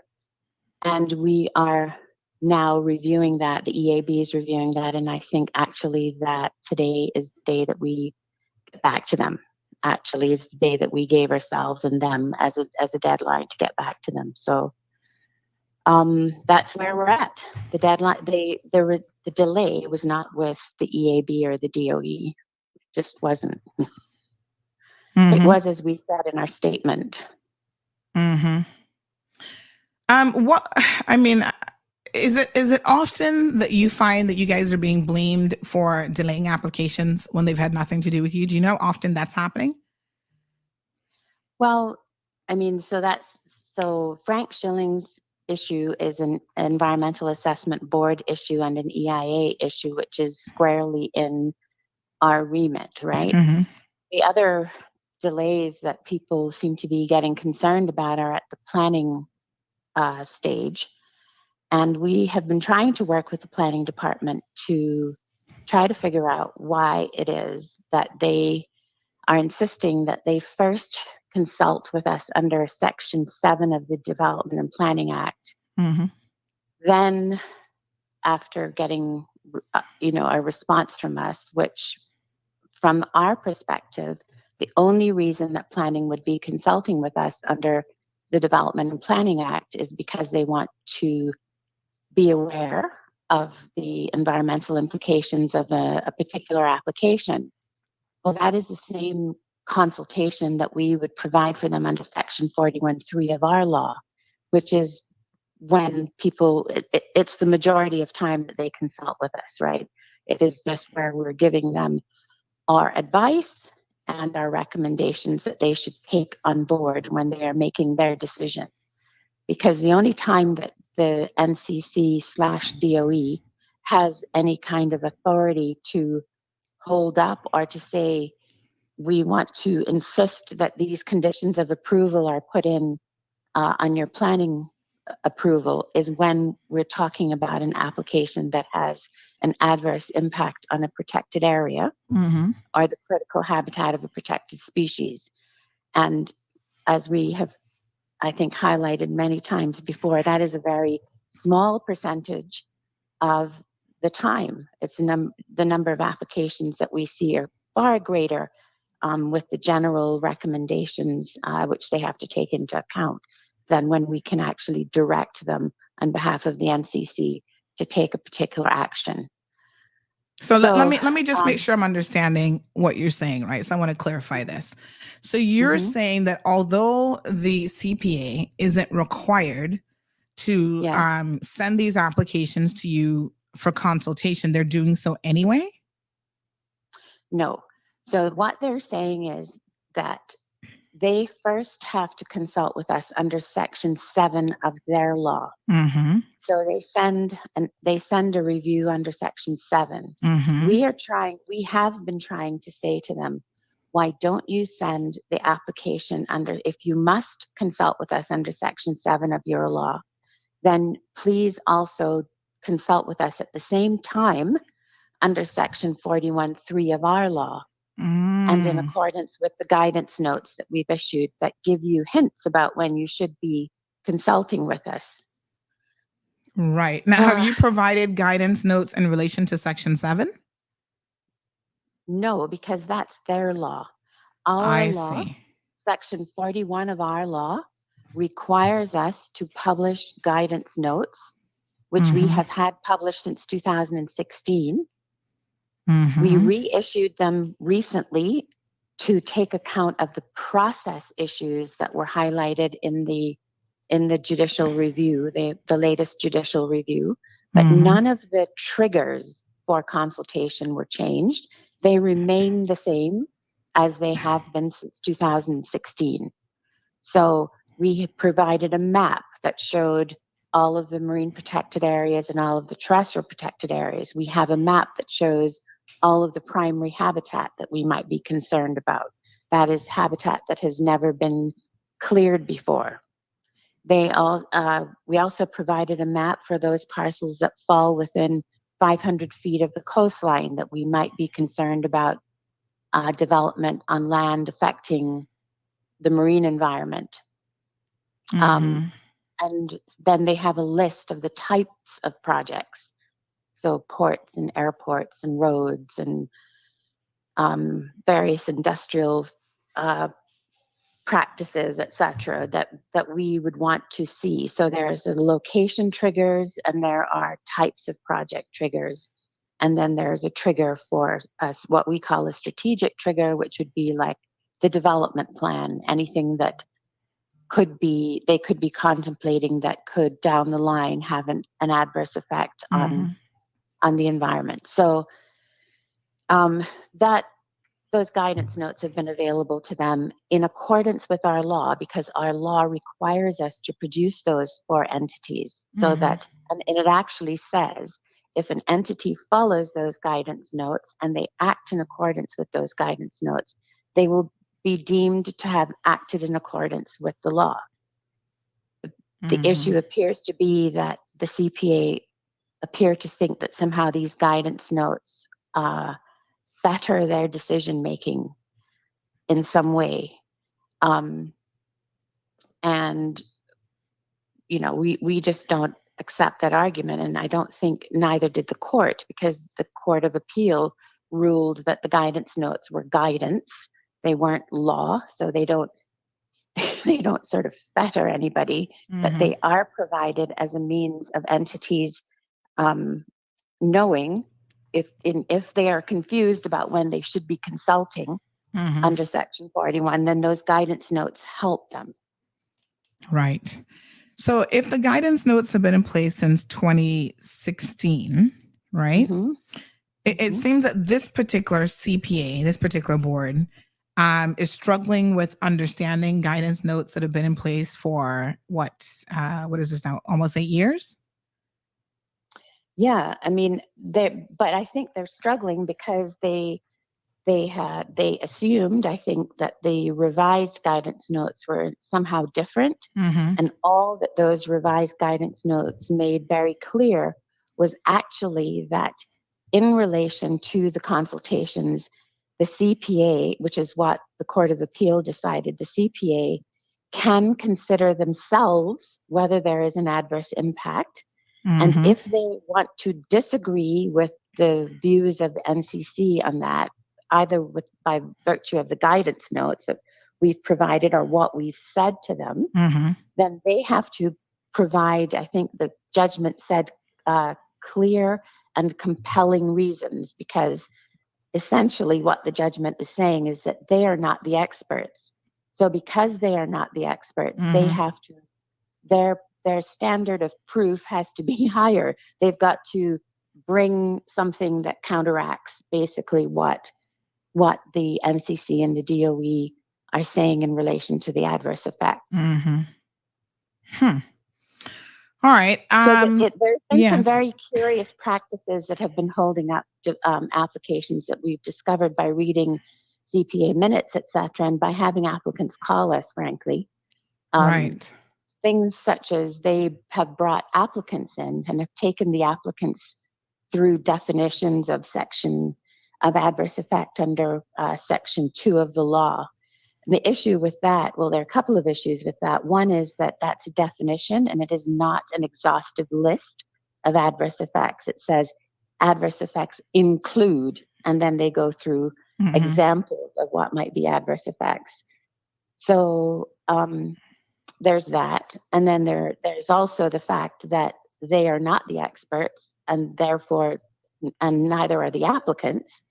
So sometimes the reasonings that we have seen, for example, have been very, very odd, you know, and not scientifically correct. So yeah, we've had to take issue with a few times. So there's definitely a process issue that is being made very difficult by the insistence that the CPA do these sort of multi-step consultations with the NCC and the DOE and adjourning applications then at each step. Because the fact is too, for example, let's say that they have an application that is adjacent to a protected area. If they use the guidance notes, they would automatically send the application for approval under Section 41.4, which is what the law says. When you're dealing with a protected area, they don't have to go through all of those other sections, but they are. They're insisting that they go through all of the steps. So there are times when there are faster paths to getting the advice that they're not availing themselves of, because I don't know whether it's because they're misunderstanding the process. I mean, like I said, we have met with them. Our ministry, the council, and the department met with their ministry, the CPA, and the Department of Planning on the 7th of November to try to agree on a process that would work best for applicants. And we thought we had agreed that at that time. But they have continued to engage in this multi-step process. And of course, developers are finding that very, very frustrating. And and if they're told that this is because of DOE, the National Conservation Council, you could understand why the blame is being put on you guys, right? Well, I mean, you understand how they're doing it because you know they're frustrating people, they're frustrating the process. And then their response is, oh, this is required by law because of the National Conservation Law. That's what they're telling people. So, you know, it's kind of unbelievable and shocking. And if you have already met with them and tried to clarify it, how do you get them to stop potentially abusing the process? That's a really good question, Sandy. You know, we obviously can't make them stop, and the only remedy we have is is yet another JR, which, Right. we're not anxious to engage in. Because the only reason we engaged in the first JR was because in our minds they had broken the law. What they did was unlawful. We had directed them not to approve something, and they did. And our direction was lawful. The court determined, and the permission was quashed. So I really don't know why there is this concerted effort. I have my private thoughts about why that might be, but there is no reasonable explanation, let's say that, for the actions being taken, in my view, by the CPA.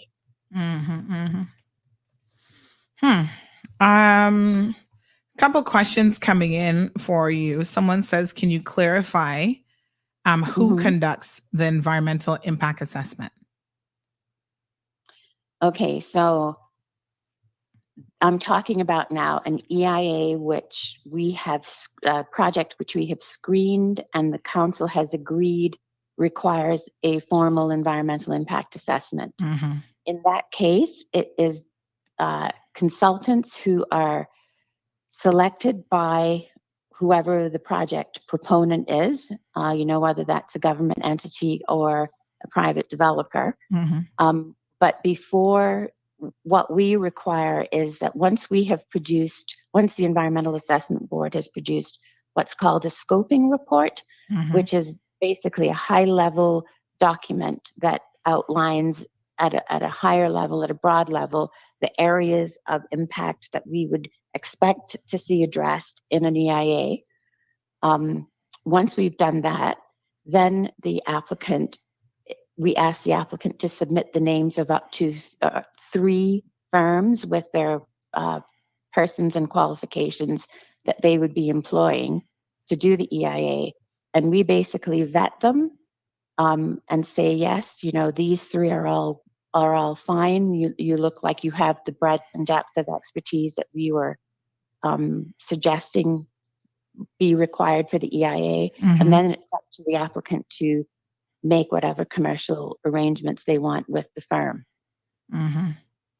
And so the Department of Environmental's role in that process is just to review who they've submitted. We review who they submit, and then we obviously review the documents produced by the consultants in accordance with the terms of reference. So the first step would be the terms of reference. So the consultants would then provide draft terms of reference to the Environmental Assessment Board.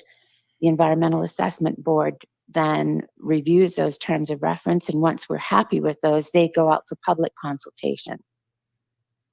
We have a public meeting. There's a public meeting required. So the consultants and the EAB will go and hold a public meeting.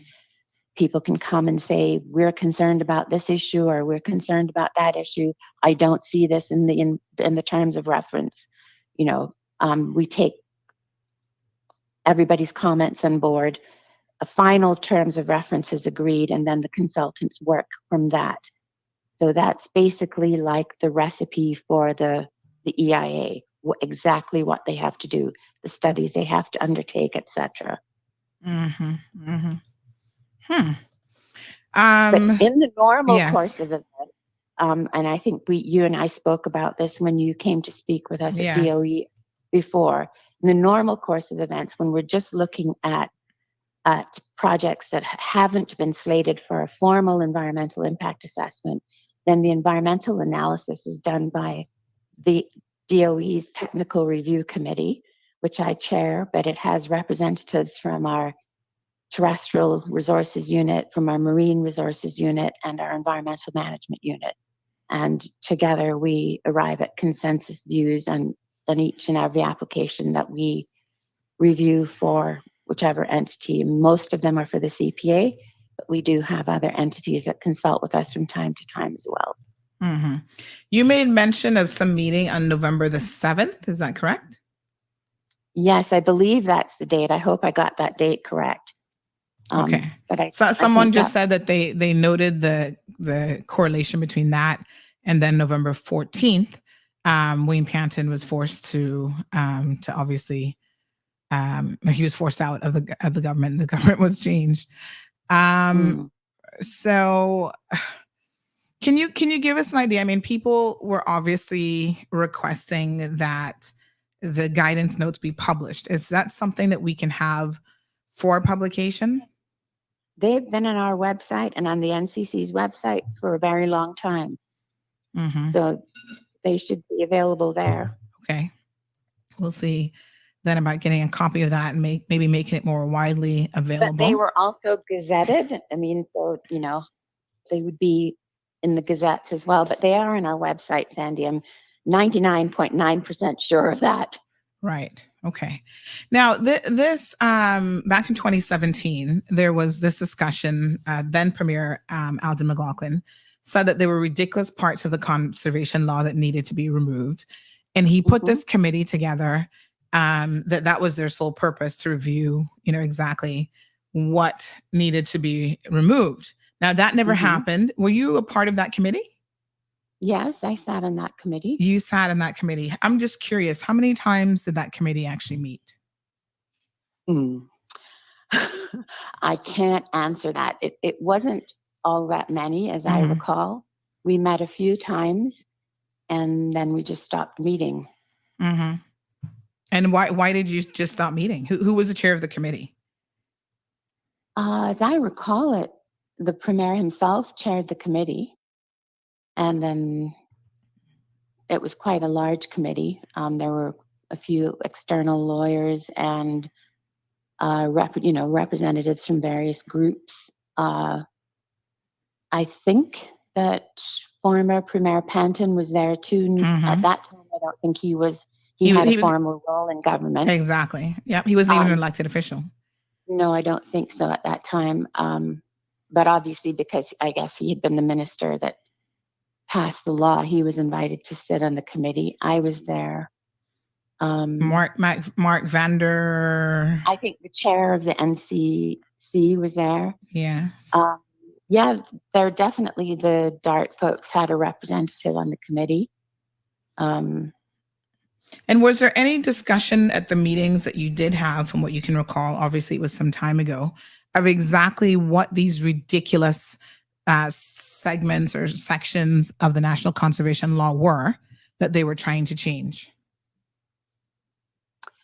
We were asked a lot of questions. All I remember, Sandy, is that whenever somebody brought an issue forward, I would say, where does it say that in the law? Very often people couldn't find exactly where it said it in the law. And then when they could point to a place in the law where something similar may have been written, it was misunderstood because there was another part of the law that they hadn't seen that also needed to be taken into account when you were reading that particular section. So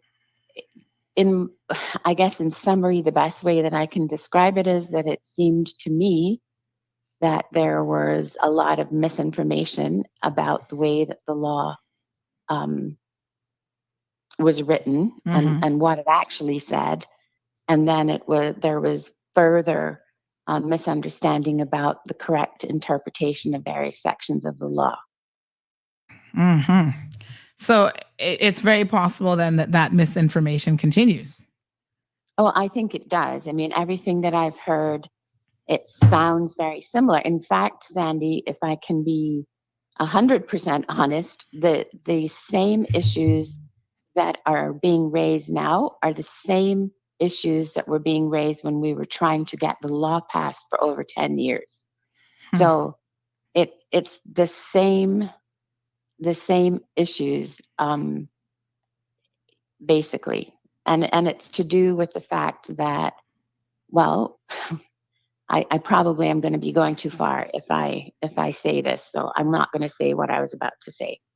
Sorry. Okay. I did. So just a lot of misinformation, and of course, I mean the question is, after all this time, If you were getting it wrong 10 years leading up to trying to get the law passed, then all this time now since the law it went into effect when 2013? Yes. Yes. It was passed in December 2013. So now it's another 10 years and people are still just not understanding it. Is there such a thing as willful ignorance maybe with what's really going on here? Yes. And I think that there's a certain amount of people who had a certain level of comfort when there was no one else sort of legally inserted into the planning process.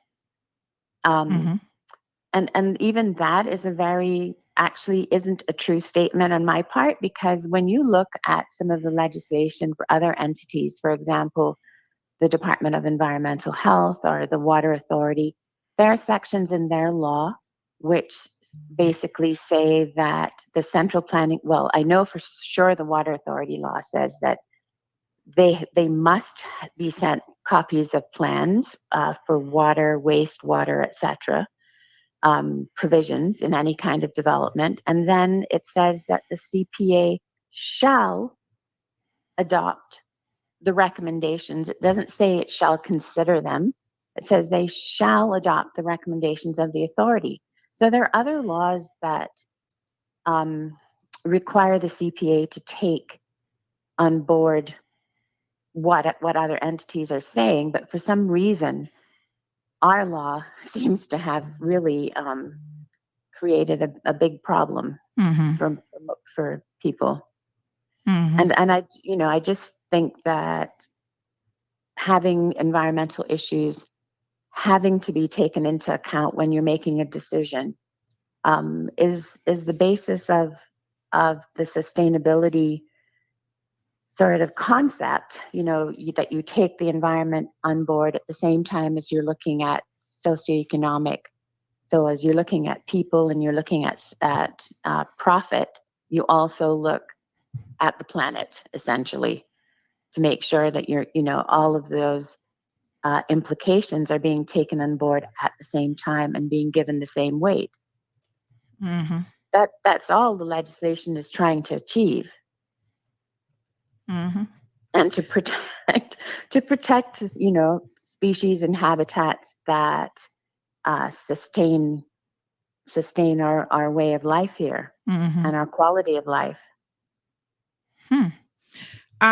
This was your response that you issued in relation to the Port Zeus project. So it said, considering the first draft terms of reference took 11 months for the Port Zeus consultants to prepare. So that was from August the 22nd through July 23rd. That has nothing to do with you guys. No, that's on them. That's on them. Yeah. And then it required revisions because it was incomplete and not at the level of detail expected for this stage. Right? Correct. It went on to say, we surmise that Mr. Schilling is frustrated and not having received approval of his draft terms of reference, but we can only review something once it has been submitted. Yes. So it took 11 months to prepare. Then it was, I guess, they tried to submit it at that point? Well, they did submit it, but we reviewed it and said, look, we can't put this out for public consultation. It is not complete. It doesn't have the level of detail that's required in the terms of reference. So we gave them the feedback, right? And they then went away, and we got the revised version based on our feedback last December. And we mean when you say December, you mean December of 2023, just last month? Yes, last month. So how does he say then that you guys have been holding up the process for a year? I'm not sure. I don't know how that gets interpreted like that.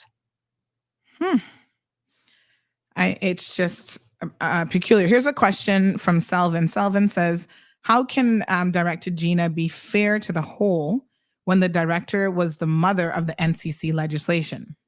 Were you the mother of the NCC legislation?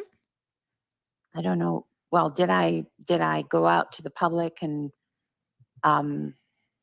try to get the people to understand the legislation? We did public consultation. Absolutely.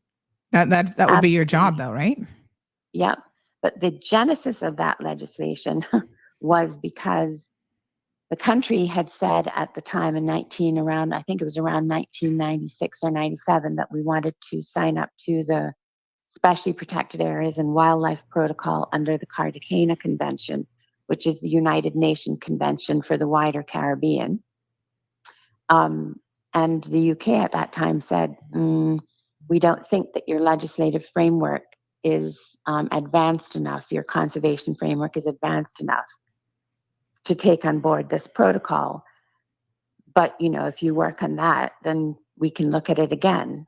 So the government at the time basically charged us with drafting legislation that would allow us to comply with that protocol and other international treaties that we have been signed up to for years, many of them before the DOE was around. So like the Ramsar Convention, I think we signed that in 1976. That's to do with protecting wetlands.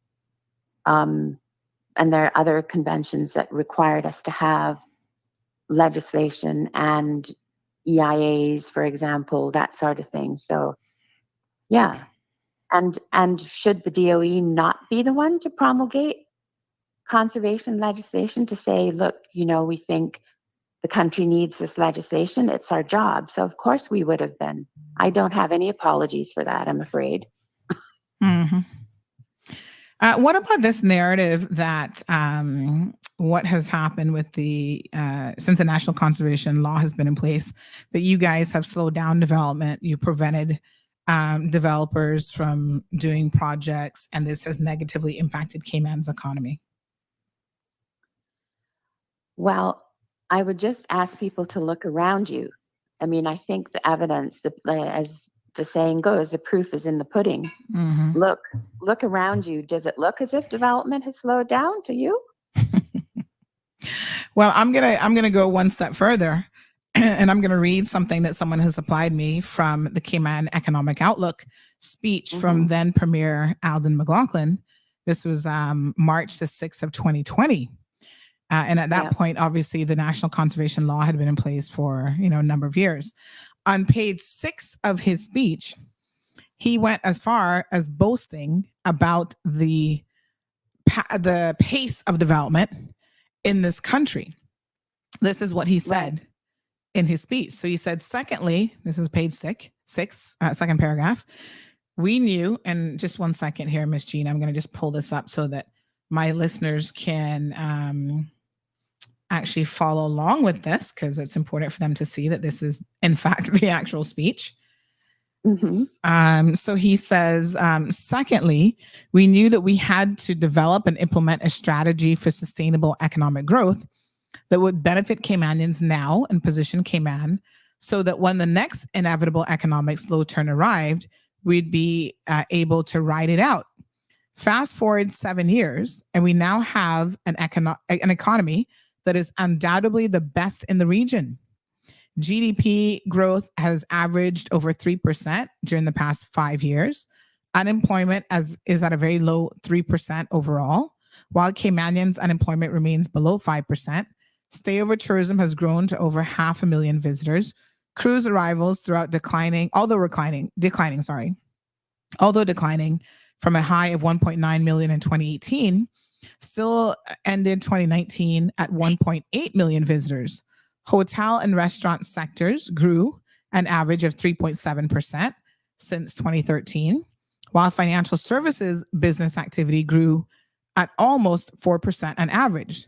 The development sector is booming with consecutive years of over 8% growth. And there are 3 new hotel projects as well as other major commercial and housing projects under construction. In 2019, nearly 750 projects were approved with a combined total of over $890 million. The population has increased from 56,000 in 2013 to about 68,000 in 2019, driven by the strong growth of Cayman's economy. And I mean, he goes on. But even talking about 750 planning projects for 2019 that were approved for almost $1 billion. Are you sure you're doing enough, Gina? I mean, it almost makes me think that the criticisms against you and against your department, against the National Conservation Law and the National Conservation Council are laughable if we can have that many projects. And I'm sure it has not slowed down since 2019, right? We could try to get some updated figures, but this seems laughable to me that someone would be criticizing the National Conservation Council. Now, let's talk about the raw numbers from your perspective. Less than 1% of applications you guys actually recommend an EIA for? Yes. I mean, I would call that negligible. What would you call that? I mean, that's ridiculous. Well, exactly. And I mean, an EIA isn't something that we just, sort of go, yeah, let's do an EIA for that one. We really take the time to screen it to make sure that we don't have the information ourselves, that we can do the environmental assessment ourselves. We get EIAs for projects, or we recommend EIAs for projects where we feel there needs to be some kind of specialist study done, where there's expertise or that we don't have available to us, or that isn't available in the government at all, because our environmental assessment boards are made up of, not just the DOE and planning, which are statutory members, but other entities come on board depending on the project and bring their expertise with them. Mm-hmm. Well, by my calculations, I'm no mathematician, but somebody can correct me if I'm wrong. If you got 750 projects, and let's say you do it, I know it's less than 1%, but let's just round it up to 1% for argument's sake. That's 7.5, let's say rounded up to 8 applications in 2019 that you may have recommended an EIA for. Oh, and I don't even know if that's 2019. That's probably for a period of time up to 2019. Yeah, because I don't think we have, that percentage holds consistently for us when we look at the number of applications, that we've looked at and that we've recommended. And can I ask your department for raw numbers? So can I say for the past 5 years in, 2019, 2020, 21, how many, give me the specific numbers, not even a percentage. How many actual applications did you request? Can I get that information from your department? An EIA, it's actually it's on the NCC's website and the DOE's website. We have an EIA sort of page that shows you the current EIAs.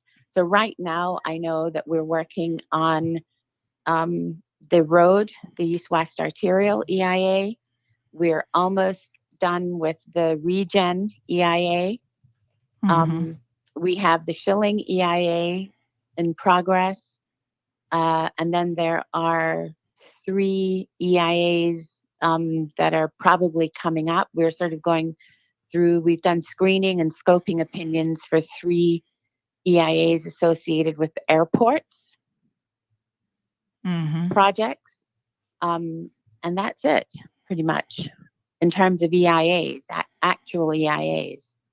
And believe it or not, that's quite a lot to be, that's a lot of work. Yeah, because they are massive projects. I mean, let's not downplay what we're talking about in terms of the, sort of size of these projects. So I do have here some numbers that have been supplied by a keen listener who works in your department. So they have the environmental impact assessment by the numbers.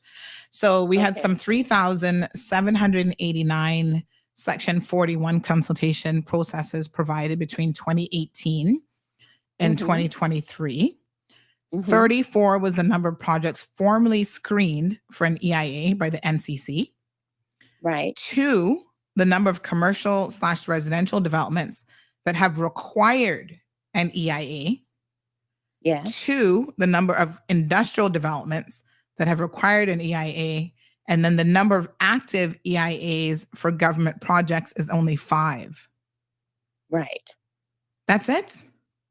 Mm-hmm. So we want to upend the National Conservation Law and the CPAs confused and making the process laborious because of 5 active EIAs and only 2 that were required for the commercial residential side and 2 for industrial. Is this, you got to tell me that this is really a joke here, because I'm not seeing the forest for the trees, obviously. Where is the issue? Well, this is the problem that we have, Sandy, is that when we hear the complaints, it doesn't square with what we know to be the facts, and we try to get the facts out there. We have spoken with you previously. We provide information to anyone who asks. We do have the information up on our website. So we are trying to communicate the information in a way to the public that's accessible. And the person has clarified that the industrial ones are actually quarries. So that's not even, right. Oh, that was one. There's one quarry application that we have that is in the EIA process. I forgot that one. In addition to all those things that I mentioned, that would be that one quarry was the one that I didn't mention. It's confusing. So if someone is building a house and there's some mangroves, I think you need to clarify, the situation with mangroves, right? If I've got property that I own and there are some mangroves on that property, coastal mangroves, and I want to just go ahead and, do whatever I want to do and bulldoze those down. What is the position as it relates to CPA and the Department of Environment, the National Conservation Council? Are mangroves considered a protected species? Yes, mangroves are on the schedule for the National Conservation Act. But we also have a mangrove conservation plan written, which is required under our law for species on the schedule.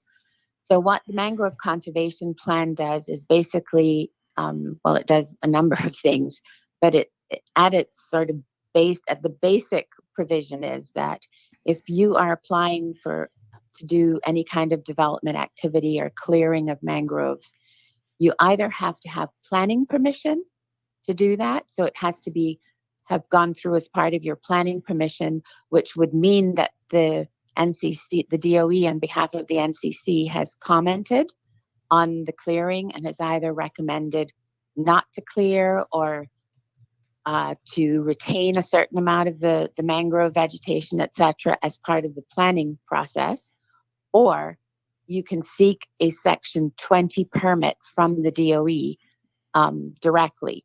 If you are doing something that doesn't really require planning permission, but you want to clear mangroves for any reason. Now, the conservation plan also makes some exemptions.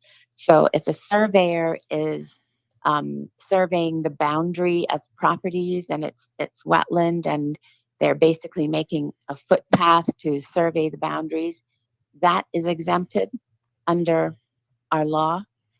The work that the mosquito control unit does on their dike roads, etc., if they are just maintaining existing dike roads, that's exempted. If they're doing anything over and above that, then we encourage them to come and speak with us, and they do come from time to time to speak with us.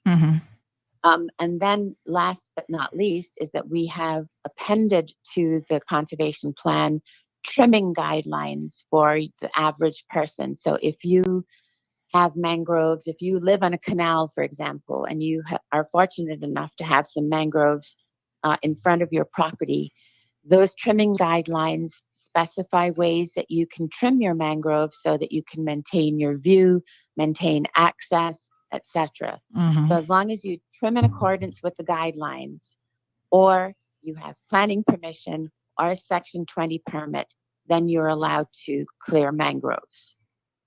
Essentially, that's the legal framework for mangrove protection. Someone's asking, are all mangroves considered equal? So, for example, are coastal mangroves and inland mangroves the same? No, they're well, they're the same species, generally speaking. Typically, we have red mangroves that grow in the water. Black mangroves are in the sort of deeper, muddier areas, and white mangroves where the land is getting a bit higher. But in Cayman, our mangroves, actually, we have mixed stands sometimes, even right in the middle of the central mangrove wetland, you'll find a mixed stand of reds and blacks and whites, from time to time. So it's not as clear cut as red, then black, then white. And does the law treat them any differently, or does it just say mangroves? It just says mangroves, and Okay. buttonwood is included in that definition of mangroves because it is a wetland plant. So no, the law doesn't treat the 4 species any differently. They're all treated as mangroves. Mm-hmm. So we actually have the exact projects that are currently subject to an EIA. So we've got the Cayman Islands Airport Authority. Mm-hmm. This is the expansion of the runway into the North Sound. Correct. And we've got some details here on where you are and then what the next step is. We have 2 from them, another one for the Little Cayman Airfield relocation project. And a third one, Cayman Islands Airport Authority, for the Cayman Brac runway widening project. So all of them are at the pending proponent stage. And then they have individual details, which includes the proponent has received an EIA scoping opinion and must now select consultants. So you guys are waiting on them to select consultants, and then that moves the process forward from there. Correct. And then we have DART and the Cayman Islands government. So this is the Regen project that's in process. And so you're waiting on an EIA to be finalized for that is the next step. So there was a EAB review, and that's the EAB is the Environmental Assessment Board. And what is it exactly that the EAB does? So the law allows the council to set up committees or subcommittees of the council to carry out certain functions. And the council set up the EAB, which is chaired by me as a council member, and the director of planning, who is also a council member, is a statutory member of the Environmental Assessment Board. And then what it says is that the council can appoint other members to the boards depending on the project. But our role is to manage the EIA process, review the documents, provide feedback to the consultants, go out to the public consultation meetings, take the views of the public on board, along with the consultants, all of that part. So just manage the EIA process essentially and review the documents. Okay. And so that's kind of at an advanced stage because the next step is for the EIA to be finalized. That's correct. I mean, we've actually gone out for public consultation on the EIA with respect to the Regen project. There is just one chapter that they have had to do some additional work on to do with the hydrology, and they are finalizing that chapter. I think they told us they would submit the report on the 16th of February. So that's the final thing that has to be done for the Regen EIA. All right, let's see if this caller, I don't know if they're calling the program. Good morning, caller. Welcome to the program. Sandy. Hi, morning. Morning. I just want to speak something to you. Where I am staying right now, I has to move from here because the people them is selling the place. Okay, can I just pause you for one quick second? We actually just have Ms. Gina Petrie on air talking about the DOE. So can we wrap up with her and then we'll give you a call back? Okay then, no problem. Okay, thanks. Okay, bye. All right. Just trying to keep on topic a little bit here. So the final project is the National Roads Authority, which is the east-west arterial to Frank Sound Road. It says status here in process, EIA to be conducted. Any idea where that is? Somebody was asking earlier. I mean, I don't know if you would know if that's a question for the NRA, but where are we with that at the moment? With the EIA for the east-west arterial? Yes. Okay, so we are The consultants are carrying out the work in compliance with the terms of reference. We have had a few chapters to review, which we have reviewed 1, 2. We're in the process of reviewing another one now. But the central part of the, I've heard lots of commentary about we didn't need an EIA. We only needed to have the hydrology report, etc. We obviously disagree with that. But even if that were the case, I just wanted to point out that, that the hydrology report, which had been commissioned by the NRA, is still not fully available. There's sort of little bits of it that are coming through to us, but the full hydrology report is still not available. So, and they would need that information without an EIA to design the road. So, even the point I'm making is that even if they weren't doing an EIA, they would still not be able to complete design, for example, because they don't have that report finalized, and they need it. They need the information in that report to design the road, to tell them, like, where do you need to put culverts? Do you need to bridge this area? Because it's all about the hydrology, the water flow. Okay, someone says, can you ask Gina to not approve a quarry unless it's designed in a way that when the excavating is done, that there are residential lots around the man-made lake and not just left as an abandoned site. So let's ask. Can I just take that? Because especially that bit about you not approving something. Okay, we don't approve the quarries. We don't approve these applications. What we do is we provide advice to planning. So it is a planning matter. The fact that nothing happens around the quarry is a planning matter. It is nothing to do with us. It is, yes. It's CPA. It is the CPA. So we are not approving these projects. We are advising the CPA.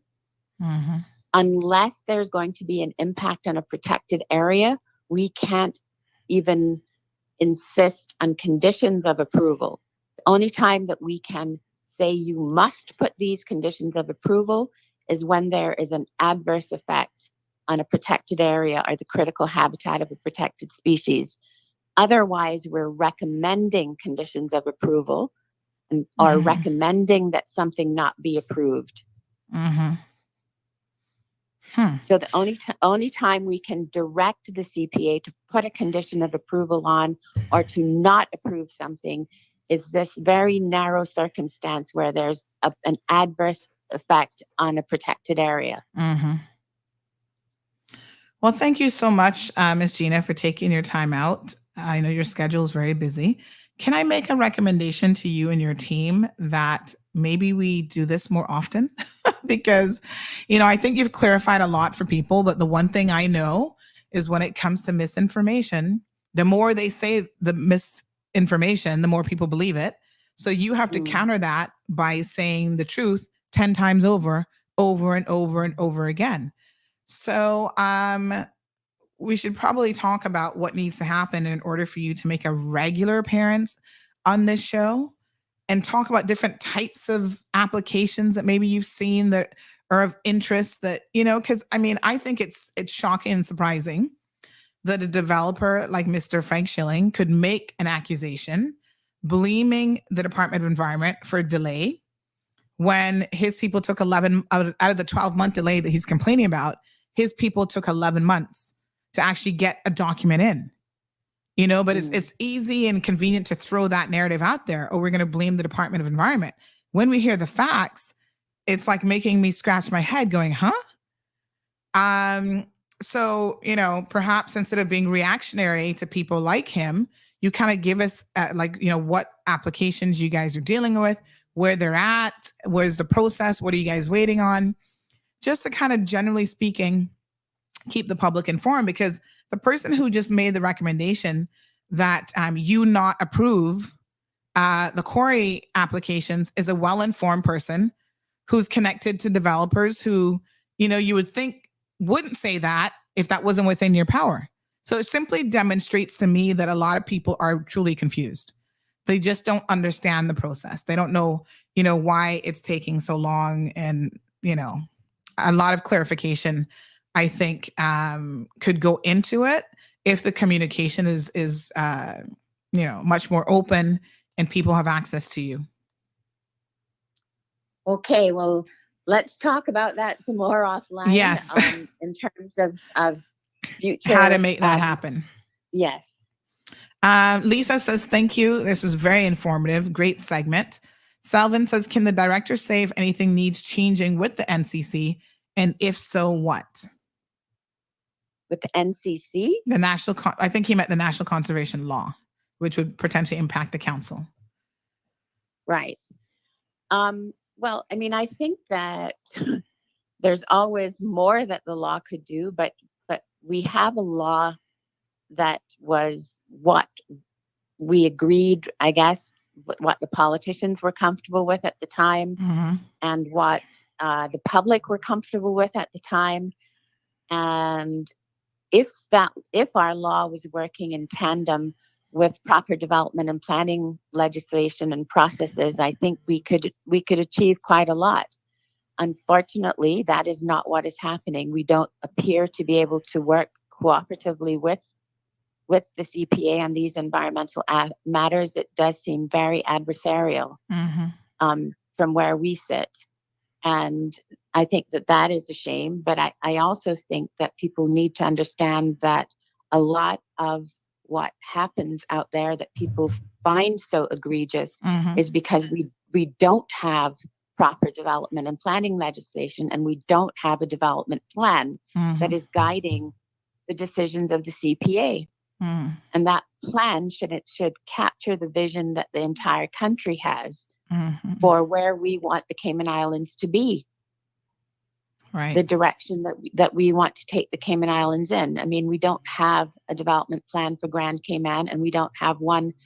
Well, we have an old one, a 1997 plan for Grand, and Little and Cayman Brac don't have any development plans. And large parts of the existing development and planning legislation, as outdated as it is, doesn't even apply to the sister islands. So things like coastal setbacks aren't enshrined in legislation for the sister islands. Wow. In the 21st century. Wow. I mean, it just blows my mind that people are willing to accept that. Anyways. Yeah, I mean, we have so much that we could talk about, but thank you so much. Miss Brenda Archer says, thank you, Gina. And again, congrats. Live says, this is for the future of Cayman and our children. We must save as much as we can now. Thank you for the good information. Rough Seas says, if she wants to keep her job, she better not talk to Sandy too much, but we all appreciate the information. Johan Moxham says, we need a comprehensive national development plan for the Cayman Islands. And I'm glad he said Cayman Islands, including the sister islands, where stakeholders be prepared to compromise and find consensus. Carlos says, what happened to the CM2 Hill report that cost $3 million? What is that? I have no idea what that is. What's this? The CH2M Hill report was... CH2, okay. Yeah, CH2M Hill is a consulting firm, and that report was an aggregate study that we spearheaded back in, I think it was in 2000, 2001, and it was basically to take an objective look at the provision of aggregate and fill on the island. How could we meet our needs while also protecting our environment? Part of the result of that report was the establishment of an aggregates advisory committee for the CPA, which still exists and still looks at quarry applications and reviews them with advice to the CPA. So that report was actually put to fairly good use and still is the results are still being utilized. We actually need to update some of the guidance that came out of that, because obviously things have changed significantly since 2000. you know, 24 years later. So, yeah. Okay, very good. All right, Anthony Blair says, excellent and informative segment. Miss Merrill giving a round of applause there. All right, Miss Gina, thank you so much. We really appreciate you. I know it can't be an easy job. Thanks, Sandy. All right, my dear. I hope it helps a bit. Okay, thanks. Have a good one. All right, Thanks. folks. So Miss Gina was with us for 59 minutes, almost a full hour. And that was, you know, us just calling her. It wasn't prearranged or anything like that. So we really appreciate her taking our call this morning. Thankfully, she wasn't like in the middle of a meeting or something, right? Someone says, good morning, Sandra. Glad to see you back at it. I can hear that your voice isn't 100% yet. By the way, whatever happened to Penny Bird? No updates on Penny. They said, excellent idea in reference to having the Department of Environment come on the show on a more regular basis. They said, excellent idea, Sandra. I've learned a lot from Miss Gina.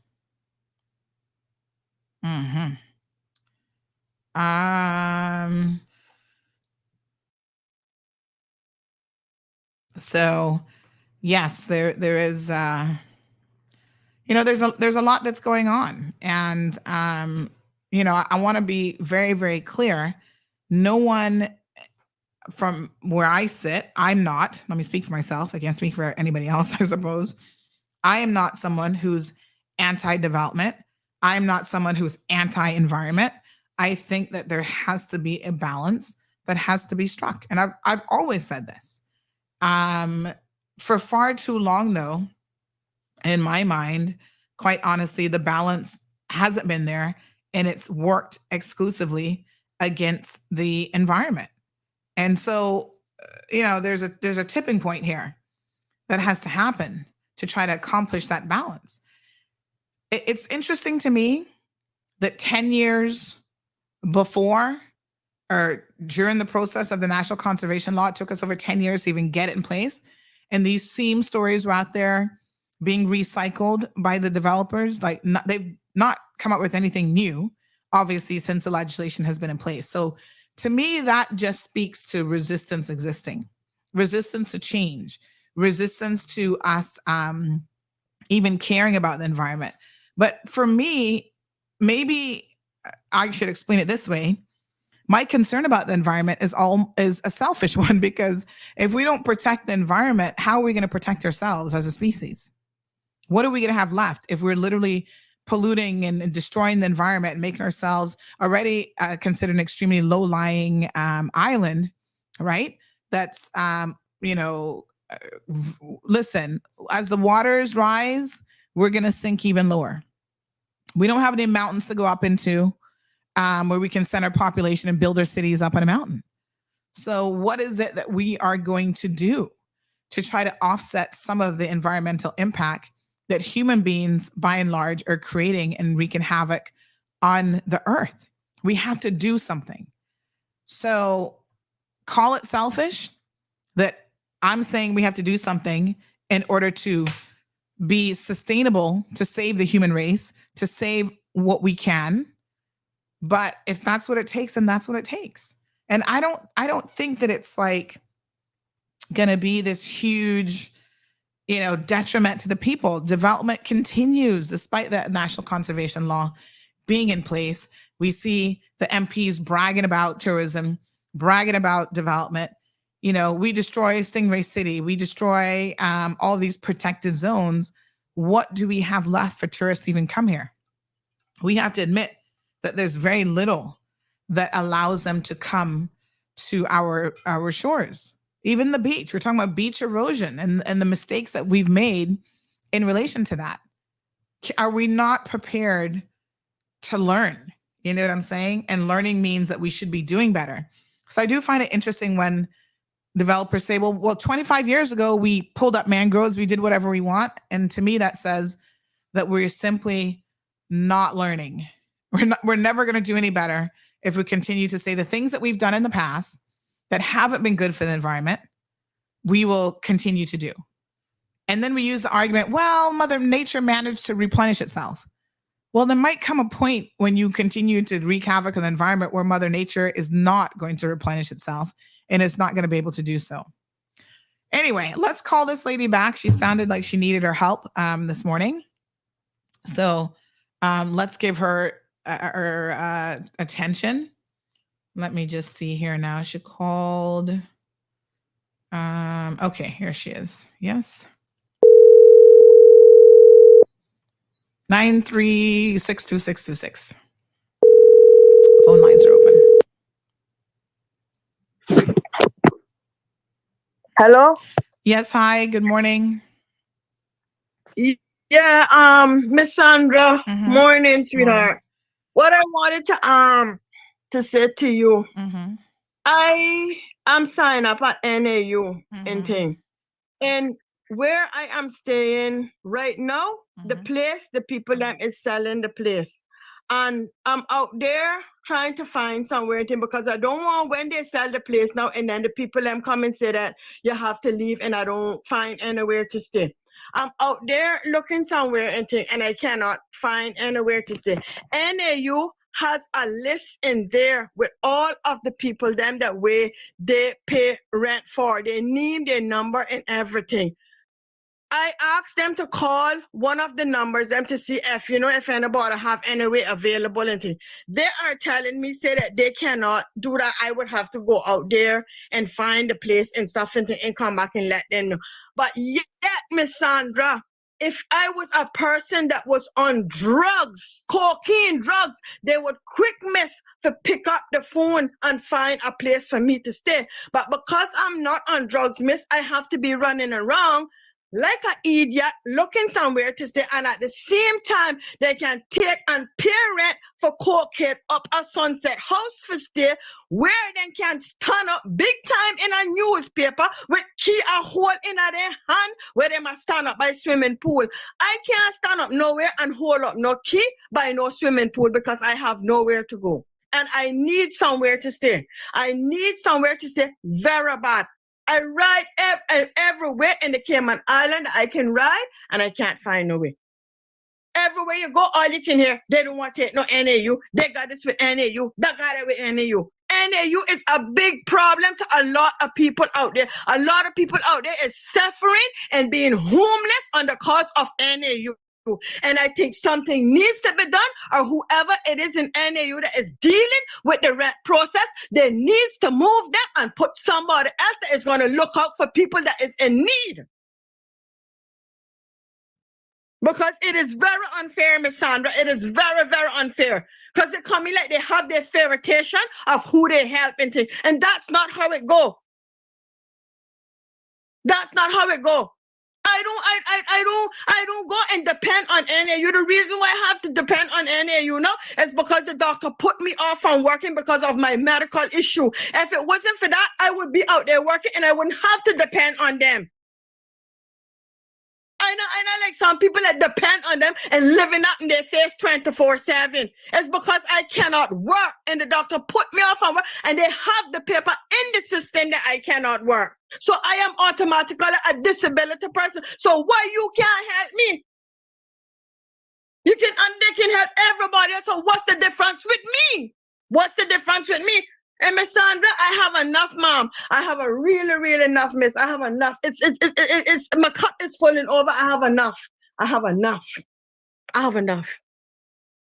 Something needs to be done with that NAU issue. Something needs to be done because it's causing a lot of people to be homeless. Landlord is throwing people out on the street with children and everything, and they have nowhere to go. Something needs to be done with the NAU, Miss Sandra. Honestly speaking, as there's a God above, something needs to be done there. Something needs to be shaken up. They need to shake that up because it's a piece of unfairness what's going on. If my social worker that I signed today, and I'm afraid to call her name is Zamri. When it's time for me to get my food voucher, she gives me a hard time for that too. Everything that's giving me a hard time for, and other people, they're not giving them a hard time. And it's unfair because just like how other people have medical issue and thing, and sick, I am a sick person too. Right now, I have to be on pressure tablets and something where I have never been on my life.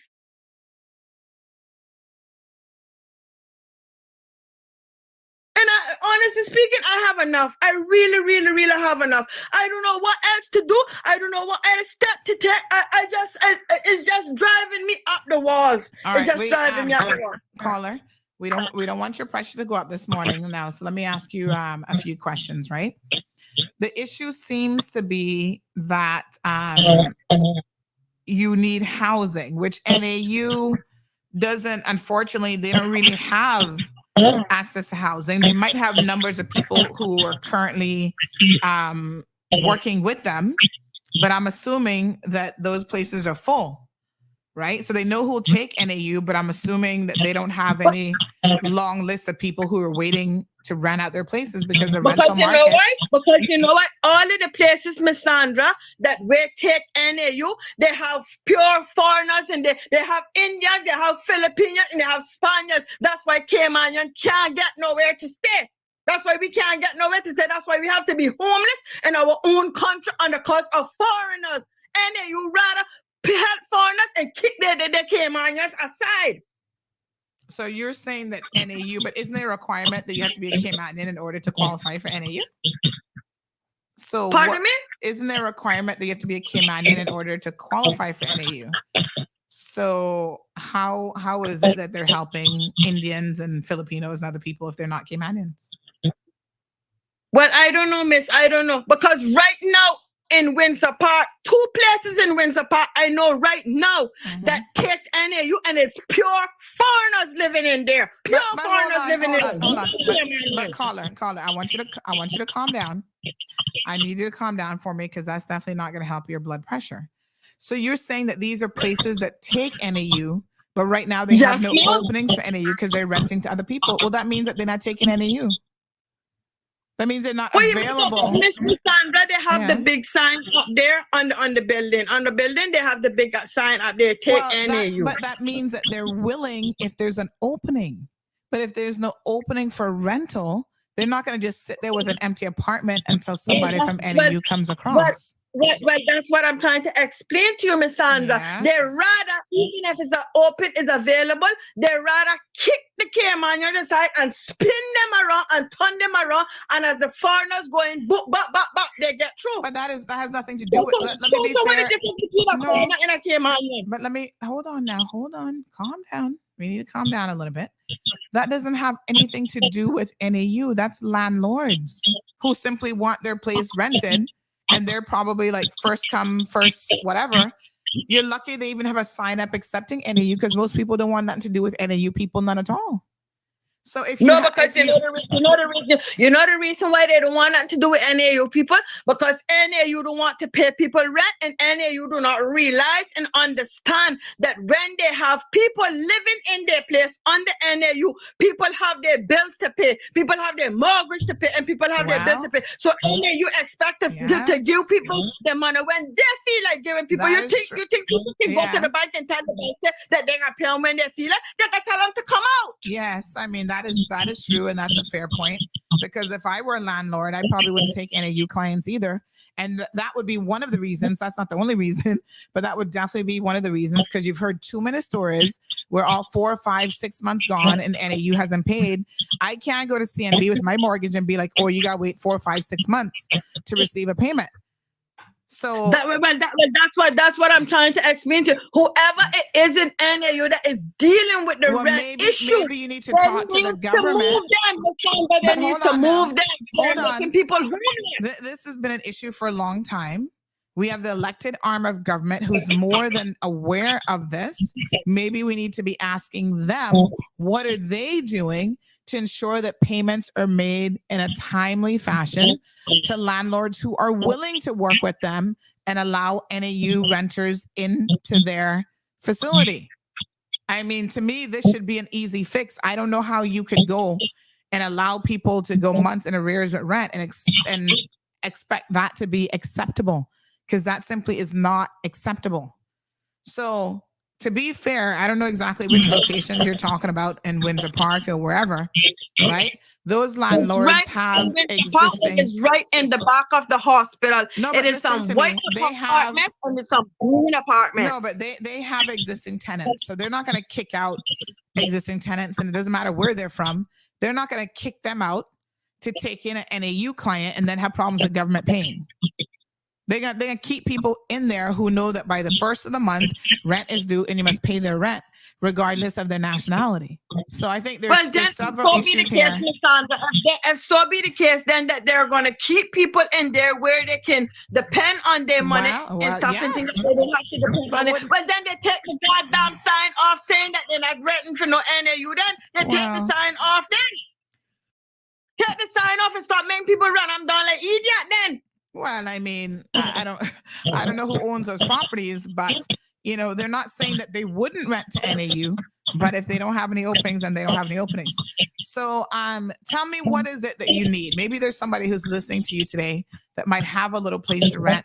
What is it that you need? What is your budget? I need somewhere to stay. I need to get somewhere to come out of these people's place before they sell it. Because I don't want, when they sell the place now and the people come and the people tell you, say that you have to leave, I don't have nowhere to go. Because when the people tell you to leave, you can't tell them that you're going to leave. They've just put the place up for sale. Is that right? I don't know, miss. I don't know. All they just said that they're going to sell the place. I don't know when they're going to put it up, Mom. And I want to be in my guy. That means that you might have some time because most places don't sell overnight. So don't get yourself too excited. If somebody has said something is for sale, that don't mean it can sell tomorrow. Most property sales are going to take 3 months plus. Okay? Just the nature of how property sales work. Somebody wants to buy it. They don't have cash. They have to go to the bank. They have to get all this stuff sorted out and whatever. So this isn't something that's going to happen overnight, even if they have told you that it's going to be sold. Now, I need you to calm down for another reason, because somebody's making a very valid point here this morning. They said, Sandy, this woman's sounding very aggressive and intimidating. If I'm a landlord and I'm listening to her, I'm not going to rent to her. So this is where now we as Caymanians and as individuals may not be doing yourselves any justice. So I understand that you are upset, but you need to remain calm, right? And what we need now is if anyone has any leads on a rental place that will accept NAU, tell me again, what do you need? You need a 1-bedroom? It's just you by yourself? Mom. Yes. Okay. And what is your budget? How much is NAU paying? Because that matters as well. The most they pay between $800 to $900. $800 to $900, which isn't a whole lot given what the rental market. So are you willing to share in a house where you have a room? No. I'm not sharing nothing with nobody. So you want to have a whole apartment to yourself for $800 or $900? Miss Sandra, if I even get a little room, say with my own, say I got my kitchen and I got share a little bathroom and thing, it's fine. But I'm not sharing nothing. Because when I come in my food issue, I'm very particular with that. Well, I mean, this is why I'm trying to clarify exactly what it is that you're looking for, because those things are going to restrict you as well in terms of what you can get from what you can't get. You understand what I'm saying? Yeah. All right. So we put the information out there. I'm going to ask anyone who has anything in that price range. Miss Sandra, I even put in for the disability money, because even if I get that and thing and I can't get nowhere on the NAU to rent, at least I will have that money that I can go and pay for a little place and thing. All that they give me a hard time with. But yet they can't issue it to cocaine and this one and that they one. We're taking the money doing shit with. All right, my dear, we're gonna put the plea out there for you. Anyone who has a place in that price range can certainly reach out to us. And if I get any leads, I'll let you know. Okay? Yes, Mom. All right, my dear. Okay, Mom. Thank you very much. No problem. Goodbye. All right. You know, this is this person said, I wouldn't be renting to her under any circumstances. Y'all got to be careful. Good morning, caller. Welcome to the program. Ever. Hello. Oh, Sandy, this one sound bigger than you. You need to open a judge show.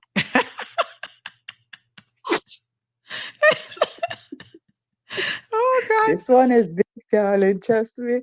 Don't stress yourself. Remember you're sick and your throat. Enjoy. Have Yes. a blessed day. Thanks, my Bye. darling. What a hot mess. Okay, honey. Bye-bye. Government paying your rent and you have the audacity to be particular is what this person said. And then they did this little rolling eye, the little baby in the car chair rolling her eyes, the rolling eye emoji. They said, have it make sense. This other person says, oh God, I can't go into overtime because of my voice. But this woman hasn't been kicked out yet, has she? If the place is sold while she's still a tenant, the new owners have to still honor that contract. Well, they can give her notice. That's the only reason landlords don't take NAU. That's not the only reason, sorry. How many NAU clients have destroyed people's property? And then NAU don't pay deposits either, you see. Entitlement at its height. What is the nature of her disability? She's grieving my spirits now, Sandra. Get her off. Oh, Jesus, peace. Oh, Lord, have mercy. This person says the expats are most likely paying their own rent. Ah, boy, our people. So I was a little bit confused about the whole expat comment because I thought she was saying that the expats are there because of NAU and NAU is helping the expats. That's not what she was saying at all. She's saying that a private landlord who's advertised or has up a sign that they would take NAU already have clients in there who happen to be expats, but there's nothing you can do about that. You can't control that. I mean, those people have a right to find places to rent. And as that listener to the program rightfully said, you know, if they're paying their rent, they're paying it on time, and the landlord don't have no issue with them, they're probably going to keep them. John says, as a landlord, NAU is a tough occupant. Government is slow to pay and very hard to evict should it come to that. Many landlords don't want to take in NAU renters. And I can tell you what, that definitely is an issue. He goes on to say Lord Brian needs to clean it up.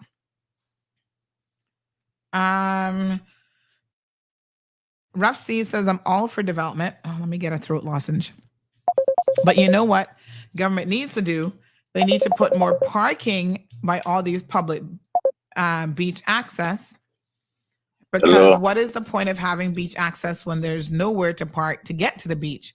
Most of the time when I do park, I need to park in a private parking in a condo complex, and they get on my case when they catch me parking in property. Yes, hello, caller. Yes, ma'am. The whole point is about the NAU, right? Just they take too long to pay that way. Nobody want to deal with NAU. Yeah, I think we've established that for sure. That's one of the reasons. That's the whole point. Everybody you go to for NAU to collect like for a room when it comes to NAU, they don't want to hear it. They don't want them to do NAU because NAU just take too long to pay. That's the whole point. Yeah. And not just taking so long, but as that caller said, when you have an issue with an NAU client to get them out, it's a lot more challenging to get them out than maybe some others. Because you see, if you're not going to stay, right, and if you find that next place that takes NAU, they don't want to take it neither because NAU not paying them on time. That's the whole point. That was the people that failed to realize, and NAU failing to realize. Mm-hmm. All right, my dear. So you see, just whoever in charge of NAU, they don't care because they need to stop being crazy and look at the problem, but they're not doing it. They're just doing what they feel like doing. That's it. They don't care if you have something to say or not. Yes, sir. I get you. Thank you, ma'am. Thank you so much. No problem. You too. I think the voice is done for the day. Ooh, I need to share.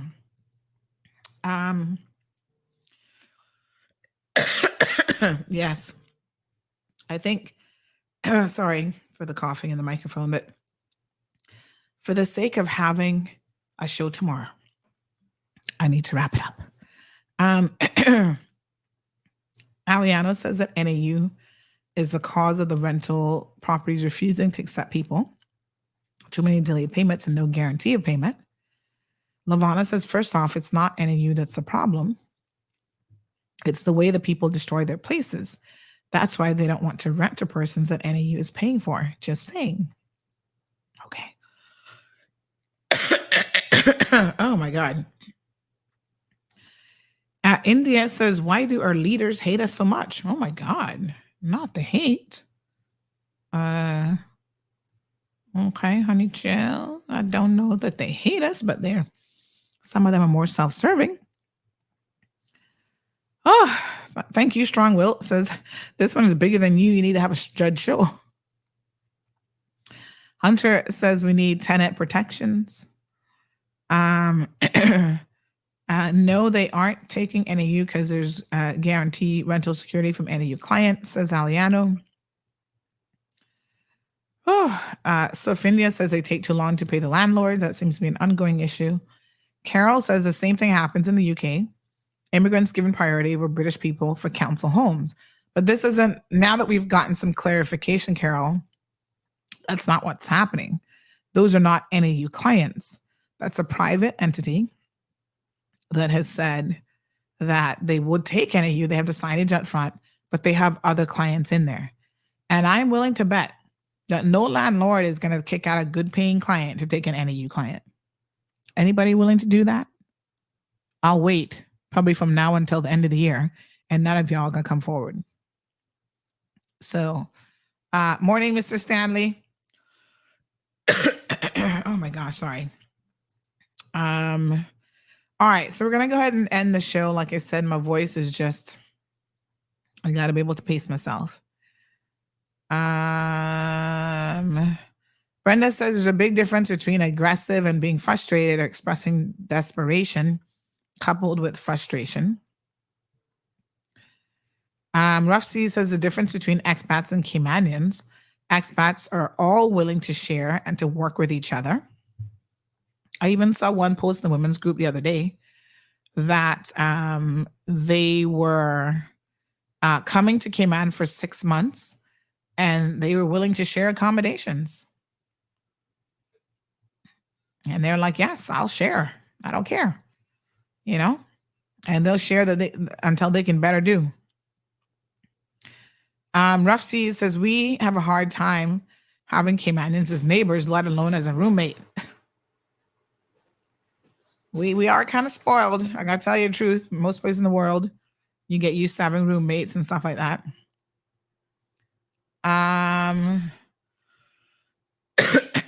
Sorry, Sophia says God bless me to have a job.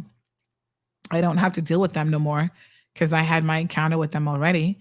Taking long to pay and landlords put you out. It's so sad, Sandy. God is good. Audrey says, good morning, honey chill. I was investigating why is NAU seemingly targeting the elderly and sick people to pay some of their rent now. To pay some of their rent? What do you mean targeting them to pay some of their rent? I'm not quite sure, Audrey, I'm understanding that. Damien says we need to show them the next election, vote intelligent and don't listen to broken promises or take 4 years to try and fix when they should have in the first 6 to 12 months. Well, there was supposed to be some massive NAU reform happening that we heard from years ago. And has that ever happened? I don't even know. All right, folks. Rough Seas says, I could just imagine having that lady as a roommate. It would be rough.